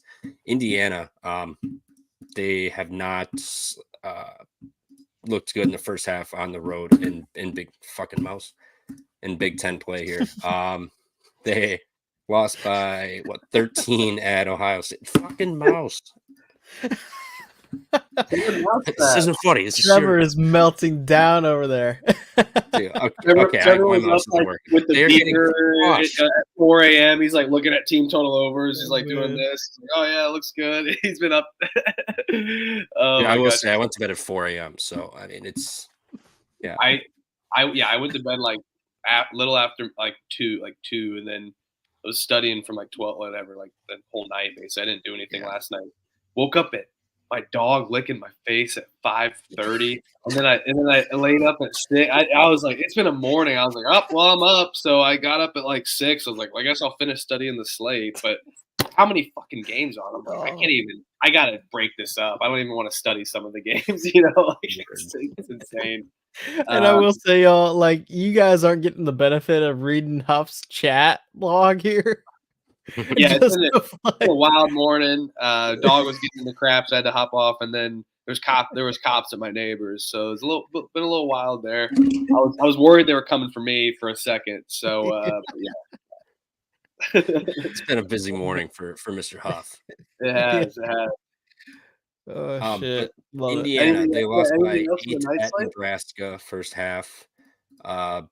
Rutgers, they were down 3 at half, whatever, but 13 to Wisconsin. Illinois, they were down 5.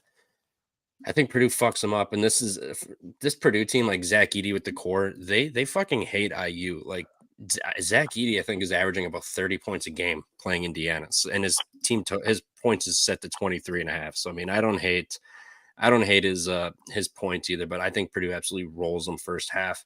It's just what Purdue does, and in the second half, they kind of allow teams to backdoor it. So Purdue minus 9.5 first half. One of my favorite bets today. You guys, if you have anything in that, otherwise, take it to the next game. I don't have anything in that. Either. What were you saying, Huff? I don't know if you said this. I apologize, but Kalel Ware isn't playing in that game. Most likely. Oh, okay. I may fire on Edey points now. Just fuck it. He's gonna go for 50. I can see that. He's gonna score for IU. I'm just I bet Purdue last time. I'll just bet Purdue to feel happy at the end of the game. So we swept them last year. They sweep us this year. Yeah, TJD and Jackson and Dog for the Warriors just came back for the Pacers, but no, I don't. Yeah, I think Edey points would be decent, and I like your first half play because I saw him live, and first half was a no sweat at all. That was against Michigan, and I think IU's a team that they need to get up for it, and I don't trust Woodson to bring these guys up. I mean, I trust Woodson as a player developer. I trust Woodson, but he needs to fire these guys up. And I don't know if you can, some things aren't flammable, right? I'm trying to be all weird and analogous, but some things aren't flammable. If you light a match on something, you can't burn some stuff. You can't light a match on water. Yeah, it's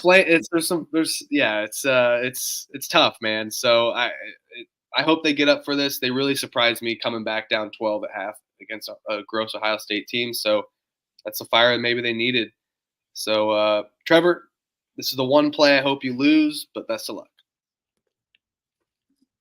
Appreciate you. And yes, Will, I live about 30 minutes south of Lambeau Field, so I'm a Green Bay guy. Go Pack, go Gamblers, and go Phoenix.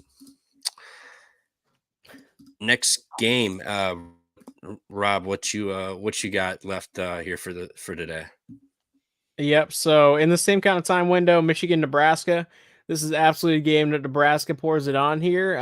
Michigan obviously coming off this crazy big win against Wisconsin, and a lot of people are saying, "Oh, maybe it's that time of year where Michigan makes the run again," because they've done it like several times in the past. But at the same time, you got Juwan Howard, dog. Like, this dude is trash, and also your team is just bad too. So like, Nebraska, this is an actual tournament team this year.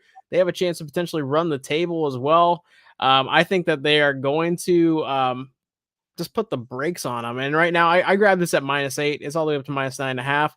I would lay off a little bit potentially at that number just because that's a big jump. But this is a game that I think Nebraska controls from the outset here. A game that I like is Louisiana Tech. Louisiana Tech is playing the Flames of Liberty, and it's a team that I don't fade, but Liberty has not really been too enticing for me this season. They have came along pretty well and started playing good basketball, but when they don't, they don't. And I know Louisiana Tech won at home. They're catching 2 now, and it was a pretty good game, but I like this Louisiana Tech team. I think I'm going to take them. They just got off that loss to Western Kentucky, another team that I like, after winning, 6 games in a row. So I could see them definitely losing this game. So it's one of my least favorite plays on the board, but I did lock Louisiana Tech plus 2.5. So I think it's only a 0.5 or only a 0.5 unit. So Hell yeah. And I'll just regress real quick. Yeah, dude. If you are ever up in Green Bay for a game, just hit me up on Twitter at StoolyPicks. We'll have to link up. I know they got all you can drink and great seats for $25, $30 at the Resch Center. So classic Wisconsin shit. We'll just go get hammered watching fucking college basketball. I drank my ass off last time I was in Wisconsin. The bar scene. I mean, we're from states where you got to just drink sometimes, right? Iowa, Indiana, and what else is there to do? Yeah, right. Yep. Exactly. Facts. Fuck, our baseball team's named after a fucking beer brewers. I mean, this is what we do. Our name, in my city that I grew up in, our team mascot was named the Colonels, and it was literally like a corn cob, like the bat, but like in the shape of a bat. It's like, so like, how stereotypically Iowa can you get? That's fucking hilarious. Yeah, Colonels dude. with K. It's Colonels with K. Indiana like acts like they're known for their corn. You go to Iowa, they're corn number one. We're corn number two. Yes. Oh yeah, 100%. Facts. 100%. I don't really have. I had a question on one. I don't have as much locked in at this slate. We talked about one already on the later window. Does Texas A&M get it done against Tennessee today? This is a team that has really let me down. They've won some. They've won recently, right? They lost to Ole Miss. It was a good game. Beat Florida at home. At home, Tennessee. Tennessee's a really good team. It's tough for me to fade them. That's why I haven't bet it. I just want to hear your thoughts on, a team that I really like, Texas A&M preseason, but they've just kind of buzzed off a little bit. Texas A&M is one of my favorite bets of the entire day. I grabbed them at +3.5. This line is now a pick 'em. Texas A&M, man, they are going to make the tournament this year, hell or high water. We kind of brought it up earlier on in the pod, talking about Florida and how they might be the team that somehow gets left out of the bubble because of their resume and their trash non-con. Well, that's A&M over the past few years, or at least in the past 5, maybe twice it's happened to them, where they maybe even made a run in the SEC tournament and still got left out. Well, now they're kind of in that spot again where they're going to be lingering right there in the bubble. They need to pick up some wins that actually matter. And you look down their schedule, who have they beaten? They picked up a big win against Kentucky. That's going to be big. Also, this spot. I mean, this is the only other time really left that they have a realistic shot of pulling upset. They'll also have South Carolina later in the year, but it's got to be here, man. And they got to have a really big win to just kind of solidify themselves. And I think they get it done, and I think they get it done pretty convincingly here. Good to know. I love it. I love watching Wade Taylor. I love Texas. I love the team. I just love the team. But yeah, you're right. This is like a must-win game, low key, against a top 10 team in the country, if not top 5, as well. They got Vanderbilt, Bama. They got to win this game because they're not going to win in Tennessee. Mm-hmm. Yeah, and just you look at this game, this line just reeks. I mean, Texas A&M's offense is fucking awful. They can't shoot free throws. They at least don't turn the ball over, and they crash the glass. But fuck, 40.8 effective field goal percentage. That's 349th in the country. Overall, 44.6. There's only 363 Division I teams. And this is a Power fucking 5 school. 26.6 from 3, 47.5 inside the arc, 69% from free throw line. They're getting 14% of their shots blocked in offense. That's 359th in the country. This should be a fucking -9.5 line. And it's come down from, I think, 3.5 it opened. It's just slowly come down. They're telling you to take Texas A&M, plug your fucking nose, take the Aggies. They're going to show up. They show up for games, or they just look like a fucking AAU team. They're awful. So, I mean, it's telling you to take A&M. Do it. Just take the money line. They're either going to get blown the fuck out or they're going to win. I completely agree. That was I think you're spot on, Trevor. So, shout out Stooley. There we go. Yeah, shout out me. That's right. Shout out Stooley, baby. Let's go, Stooley. Late slate here, Kansas State. Oh, BYU. Yes. That's the one I was gonna. All right, I'll just the one point I really noted on this. Tyler Perry starts slow as shit in Big 12 games. The first halves are horrendous for him. He's non-existent. He turns the ball over. It's pretty rough. Second half, he comes alive. BYU, shit. I just had this game up and I switched it off. BYU is coming off of a loss at Oklahoma, 66-82. They got stomped on. That was Toby Keith Remembrance Night. RIP Toby Keith. Other than that, they've been a little hit or miss on the road, but at home, they lost by 7 to Houston. That game was a 1-point game until late. So I mean, don't let the 7 fool you. But Kansas State on the road lost to Oklahoma State, lost to Houston, lost to Iowa State, lost to Texas Tech. They beat West Virginia. Congratulations. I don't think this is a good spot for him. BYU is going to, I think, just jump on him. I mean, Tyler Perry is extremely short. He's not going to be able to get shots off.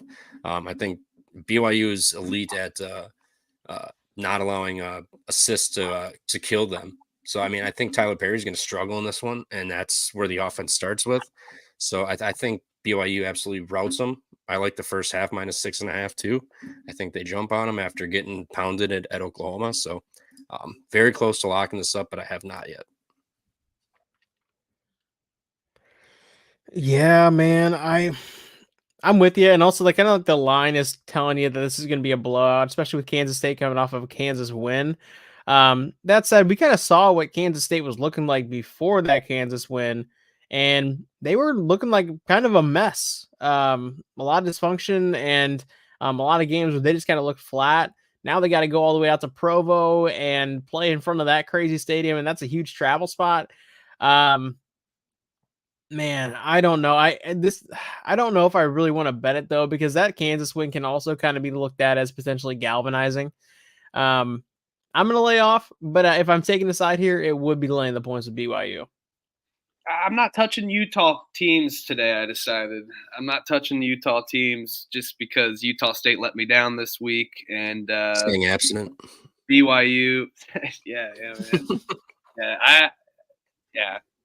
I think Kansas He's State not might. fucking with these teams. I think Kansas State is fired up. Yeah, I'm not drinking the caffeine by any means. No way. So, or I might be drinking caffeine, but yeah. This is where I'm like, I'm looking at it last night, right, on BYU and Utah State specifically late, and I'm like, wow, that's a smash spot for Utah State. I was like, that's a smash spot with BYU, and then I'm like, I think back on it, I'm just like, it's not really, and I don't want to bet these teams again and be let down and lose my coin at 10 o'clock at night versus if I don't have any anyway. So we'll see. So maybe I will bet it if I don't have any coin later tonight. But yeah, I just decided that I'm not betting the Utah teams, and if I change it, call me a hypocrite on my Twitter. Well said. And I will say there's a much better game to bet in this time window. That's Colorado. We already talked about it. We don't need to dive into it again. Well, we will probably at the parlay section here, but yeah, save it for that. And also, I do like in the game I want to point out, and maybe I'm going to sound like a little bit of a hypocrite here, but Utah. I like Utah to absolutely fucking destroy Arizona State in this game. And yes, there is a triple overtime angle there where Utah starters got a ton of minutes. They are more deep than Arizona, and also they didn't have to travel after that triple overtime game on Thursday. So there's something helping them out there. And also Utah, they need to pick up some wins, and they are much better. Just on paper, Utah is one of the most talented teams in the country, in my opinion, like the entire country. I would put them in the top 20 in terms of just kind of how they look to me on just eye test wise. But yeah, eventually that cream's got to rise to the top. I think they're going to beat the hell out of Arizona State, maybe by like 90-54. This is kind of like a crazy game that I can just see just getting completely out of hand. Maybe I will bet the Utah team, but I'll find a way to bet Arizona State team total under or something. I don't know. Fair. That's fair. Well, I don't have anything else. Do we do the parlay? The pump fake? I got one more. I got one more. I got one more in me. Whip it out. UC Davis +2 at Hawaii. I may just take the money line. I don't know if anyone watched that Hawaii game. That I did. It was that fun. was fun. It was fun as hell. Yes, I bitched that game to a W. So you're welcome, Hawaii betters. I've actually been very impressed with UC Davis. This Hawaii team has not been good. I mean, they lost more sec inside, so their interior defense just was gone. UC Davis, they've been, what is this? 7 of the last 8 they've won. They got bitched by UC San Diego by 32 points. So not going to look into that one, but UC Davis is beat Fullerton by 13. They went to Cal Poly, won by 7, Santa Barbara by 10, Fullerton by 2 on the road. They beat Bakersfield by 8. I mean, they've got some wins. They show up. They stay disrespected, catching points a lot. But I think this is a Hawaii team that relies on the 3. And they shot, what did they shoot? They shot 9 of 21. They shot 43% as a team that I believe they shoot sub like 32%. Conference play 29%. So they shot 43% as a 29% team. That's what saved them in that game. It seemed like they had all the 3-point powers and UC San Diego didn't. But Davis is going to have shit. I just lost the word I was looking for, but Been there. Okay, now my brain's just shitting out of me, but I like UC Davis catching the points. Get this Hawaii crap out of here after the last. I bet you repeat that. I mean, UC Davis. I bet right against UC Irvine. I knew they'd get up for that game, and then I bet them the following week at home against UCSD, and that was one bet that after the first 5 minutes that this game's over. Like it's over. Like I'm not even gonna look at my phone. Oh, they got it into within 8. They got it within 12. But ever since then, they've bounced back and had some solid wins. Yeah, I really love this UC Davis team this year. I'm with you there. Tough for me to fade Hawaii at home, but this is one where I might have to tail you there and just catch the points and hope for a close game. I like it. UC Davis has lost 5 straight at the Island, 8 of their last 9 on the Big Island. So, and the Island effect is the best home court advantage in all college basketball every single year. Like that's just undeniable. Because we see also how Hawaii performs when they step off the island. Man, UC Davis, they are a good team. I really like them too, Trev. This is just one of those games that from an element standpoint, how much do you factor in that travel spot and also just Hawaii playing better basketball ever since Morsek actually got hurt. Like they had a little bit of a stumble out the gate. They lost to UCSB at home the first game or second game that he had missed. But they kind of started to play a little bit better down the stretch. And obviously they're coming off an overtime win. How you factor that in? A lot of things. I'm just like, I don't really have a great feel on this game here. Fair. Yeah.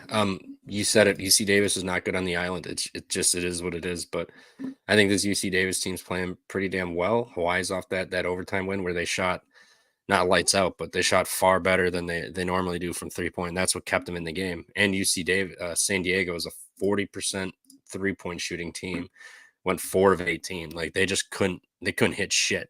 So I mean, Hawaii benefited huge from that, but haven't locked it in yet. But UC Davis +2. If I'm definitely gonna play the night game. So who am I kidding? I'm playing UC Davis. Give it to me. We know I'm going to be playing that shit. Go Ponies. Let's go Ponies, baby. Whatever they are. Bronx, right? Broncos. Yeah. All right. I guess moneyline parlay. Let's hit another one here. Who wants to yeah, Elliot. Everyone loves Morsek. You betcha.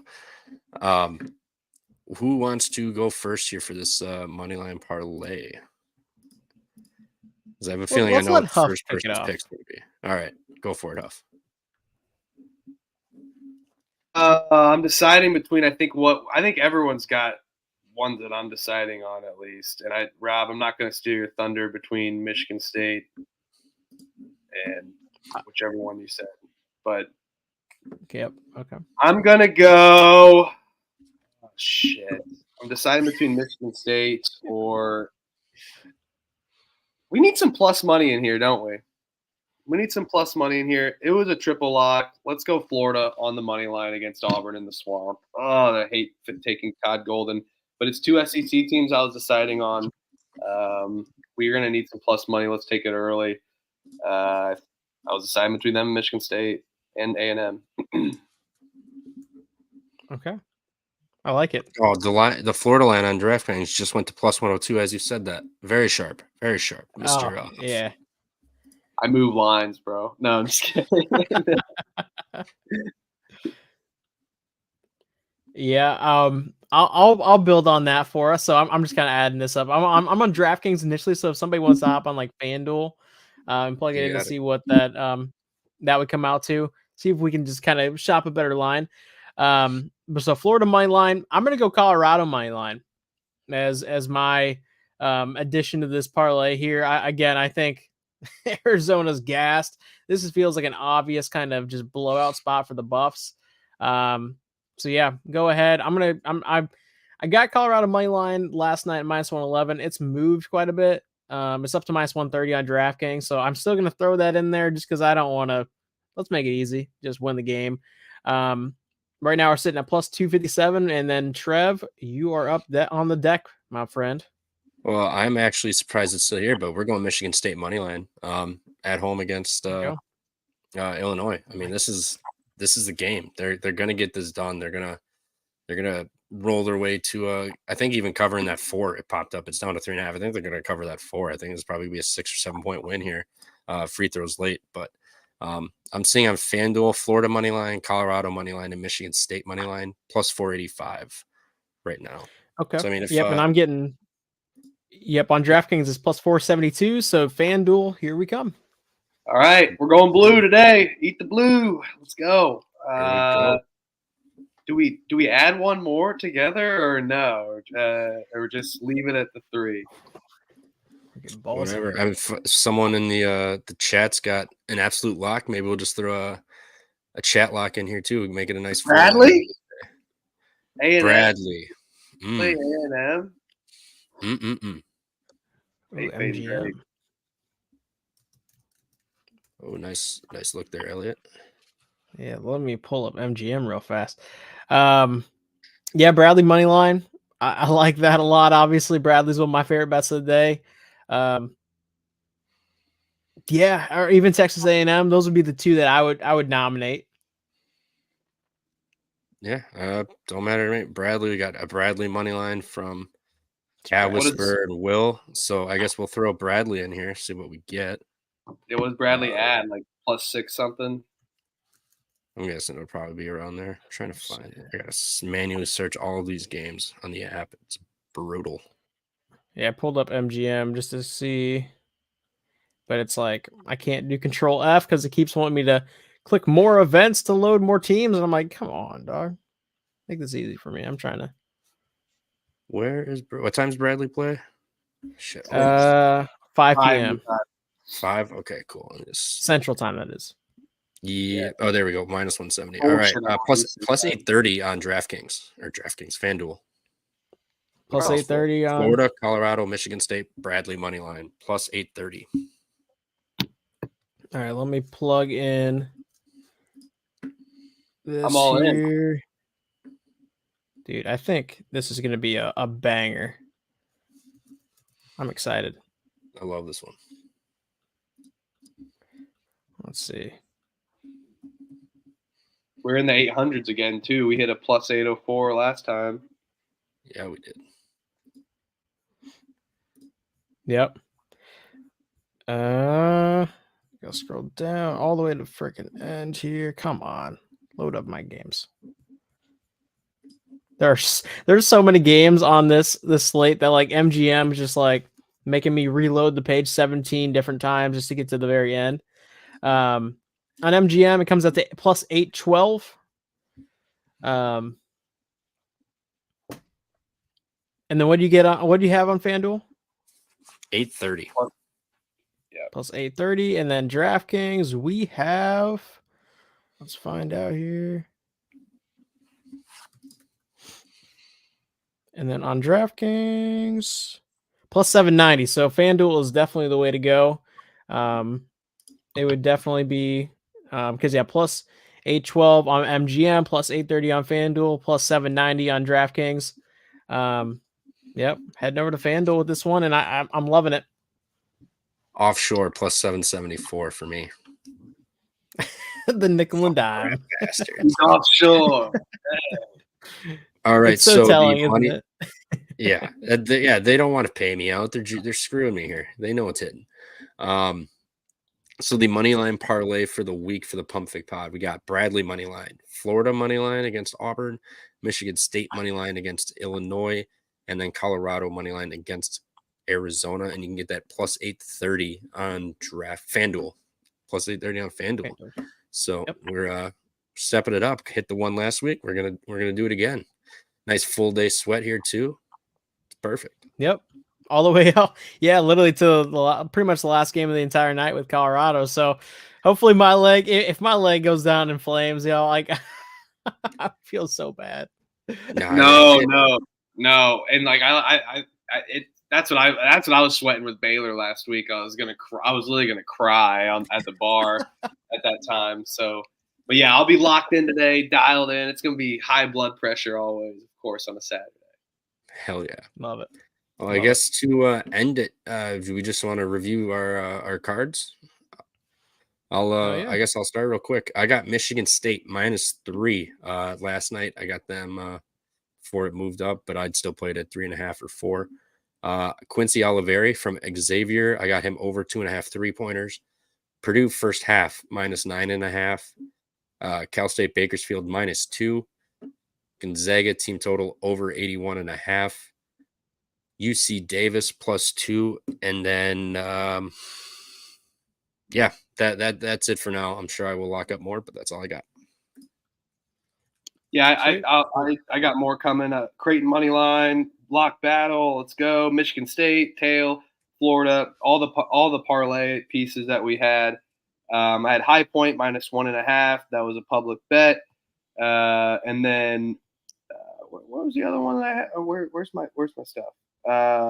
Oregon, but have not bet it yet. So stay tuned for that on my Twitter. Texas A&M as well got talked into that. So I'll have more here too on the totals here soon too.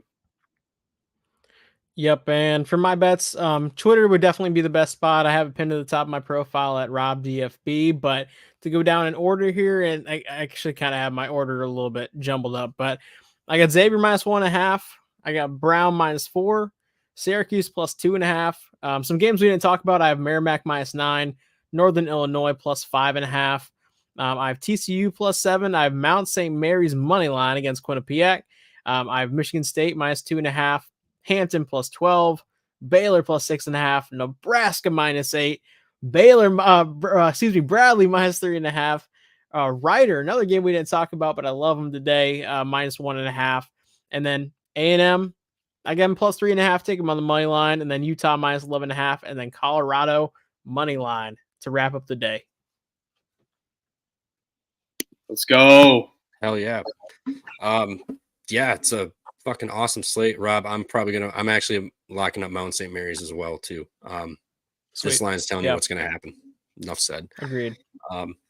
And everyone in the chat, appreciate you. Elliot, Clark, Team Cat Whisperer, Will Massa. First time tuning in. We appreciate you, dude. It's been a fun Saturday morning show we've been running here. It's just try to go through as much as we can, and sometimes we get a little overdone, but man, we hit that money line parlay last week. We're gonna hit it again. We're gonna win all our fucking bets today.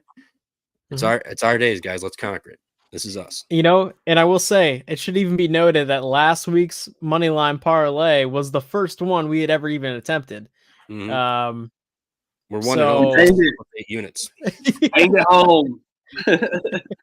+8 units. So if we lose, we're only down 7 then on the parlays. But no, I've already we got 7 more to go before we got to start worrying.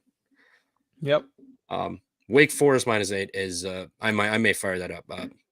Tune in to our Twitter. I like the over in that game too. We didn't talk about that, but I like the over. The over in what game? The one you're NC talking State about, Wake Forest, NC State. Oh, you Maybe like the Wake's over? Yeah. 16 total, maybe. Yeah, I don't know. I think Wake just dominates at home. Like they're shit. What was their Miami's the only team I believe that kept it within 19 points. So I mean, like they're just jumping on teams at home. Like their offense is just rolling. So I mean, it just feels like the 8's kind of telling you what's going to happen too. Is it's going to be another big win for them. You're essentially kind of banking. Are they going to keep this double-digit win or double-digit margin going at home? And I think they got a good chance to. NC State, like you said, Rob, DJ Burns, big dude. He ain't playing. He ain't playing 25, 30 minutes today. And he ain't going to survive. Yeah. So, No. Yeah. So, awesome. Hey, Sweet. love to hear Team Cat. That's as long as everyone's making money and we're having a good time. It's all we care about here. So, thanks for tuning in, guys. Appreciate it. And we will probably have some weekday shows this week. Rob's a busy man. He may join us, he may not, but he will. I'm guessing he'll probably be with us next Saturday too. He'll probably be a staple for the Saturday shows. So awesome. Again, thanks everyone. Yes, good luck. Let's cash. And today's ours.